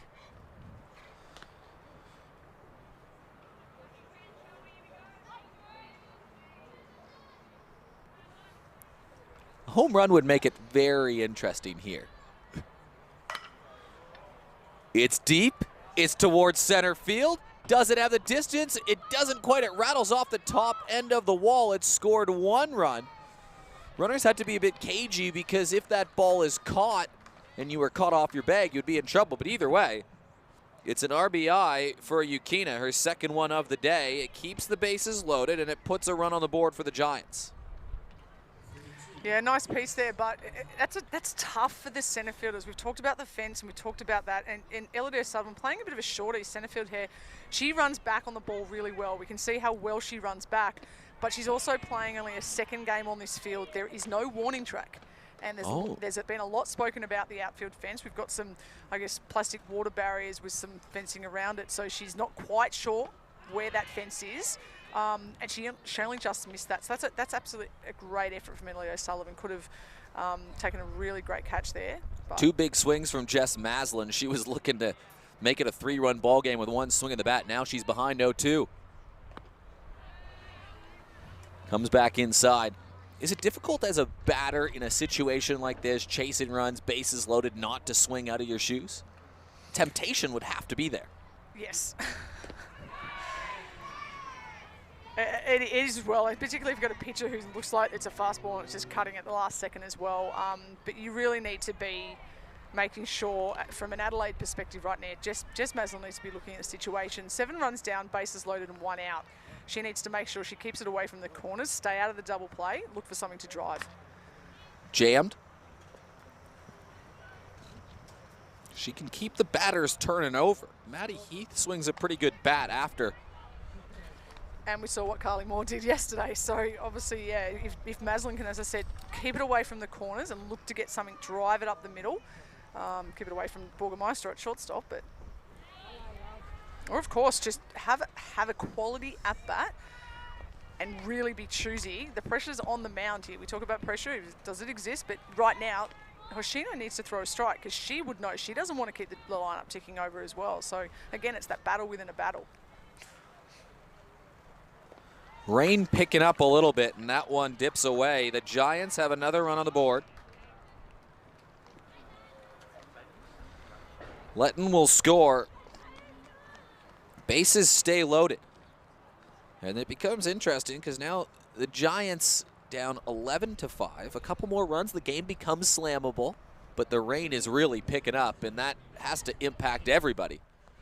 Yeah, I think this is the kind of situation where you want to be batting. You don't want to have to be picking up a greasy ball. You certainly don't want to be throwing a greasy ball. So right now, while there's still 7 runs down, it's sort of in Adelaide's kind kind of a little bit in Adelaide's favour, but obviously a lot of work to do. We know what they can do with the bat, so let's see what Maddie Heath does here. A favourable situation hitting for the Giants, but not favourable scoreboard. Heath trying to make, like you said, she's one of the couple options that could be a replacement for Tawny Lovering, that when she eventually... Not that we're retiring, no, Tawny no. Lovering, certainly not. Forward planting, scoops down, left field. It will fall into the glove. Runner will stay. I don't mind that decision to not try to force the tag or the runner. You don't want to be the last out of the game, and Adelaide's not going to win it with that one run tagging from third base right now. Look, they always say you don't want to be the first or third out at third. You don't want to be any out really anywhere. But certainly in this situation. So it will be interesting to see how Carly Moore approaches this at-bat. We've seen Hoshino's, she's had a walk. Does Carly Moore bat off one strike here? Does she bat off two strikes here? You've got to keep the lineup ticking over. She's got to be looking for something to drive, you'd think. That's when things would get interesting. If one goes over the fence, then our conversation changes a little bit, Amy McCann. But now, Hoshino is just one strike away from giving the Bandits a victory. Different at-bat now for Carly Moore, who's behind 0-2. Just stays alive. That's all she needed to do. Just needs to fight it off now. Keep fighting it off, being really, really choosy and just looking to see she drive. We saw, as we said, we saw her go deep off Jen Beacom yesterday. So obviously very different pitches in not just stature, but in stuff as well. So see if she can draw from that and really battle hard here. And she strikes out looking. Hoshino with a strikeout to end the game. So the Bandits pick up the victory. The bases are left loaded. Giants put a bit of pressure on late, but it was those middle innings where they scored 4 runs, and 3 runs for the Bandits that end up being the difference in this game. Yeah, and I think Laura Need's an absolute champion on and off the field, and we saw her again tonight. A fantastic outing from Lulu Needs. She could have potentially gone the whole distance, but a really great opportunity for Hoshino there to get the save, I guess. Not quite the save opportunity, but gets that. We see Caitlin Island as well. We talked about Caitlin Island a lot tonight, and she had a really, I think, really good bookended to her start today. The middle inning there in the second, when a couple of 2-run home runs for Richardson. Yes, and Schroeder. And Schroeder, really, they were the difference, and then she settled down after that, and I think that she should be impressed. There was a couple of, as I spoke about, those instances when she then backed up those home runs with 2 strikeouts of Richardson and Cornish in the very next inning. So she needs to be impressed. We've seen Lulu, who's just been an international warrior for more than a decade now, and Caitlin Island is putting her hand up to be that next person. Well, it was that bottom of the lineup, and we'll go back to that expression as you see Schroeder knock another one over. But that expression, if 7, 8, 9 get it done, that's how games are won. Combining for 8 RBIs, the bottom of the lineup today for the Brisbane Bandits. And I think if you're a coach or a player on any of those rosters, when you look at that, you say, yeah, the bottom of your lineup's going to give you 8 runs. You probably take it and say, thank you very much, and you're going to help win your game.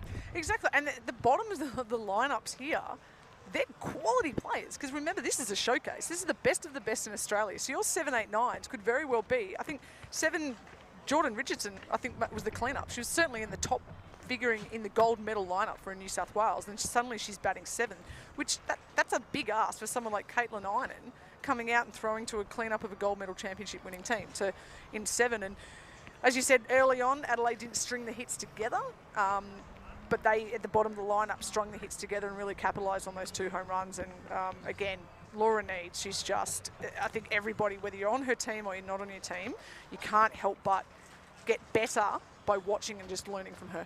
Well, Giants have to back it up and try to get a win on the board. They play the Victoria Aces. They are undefeated so far. It will be a tough task for the Giants, but it will be great to see the Aces. There's so much talent on that Aces team.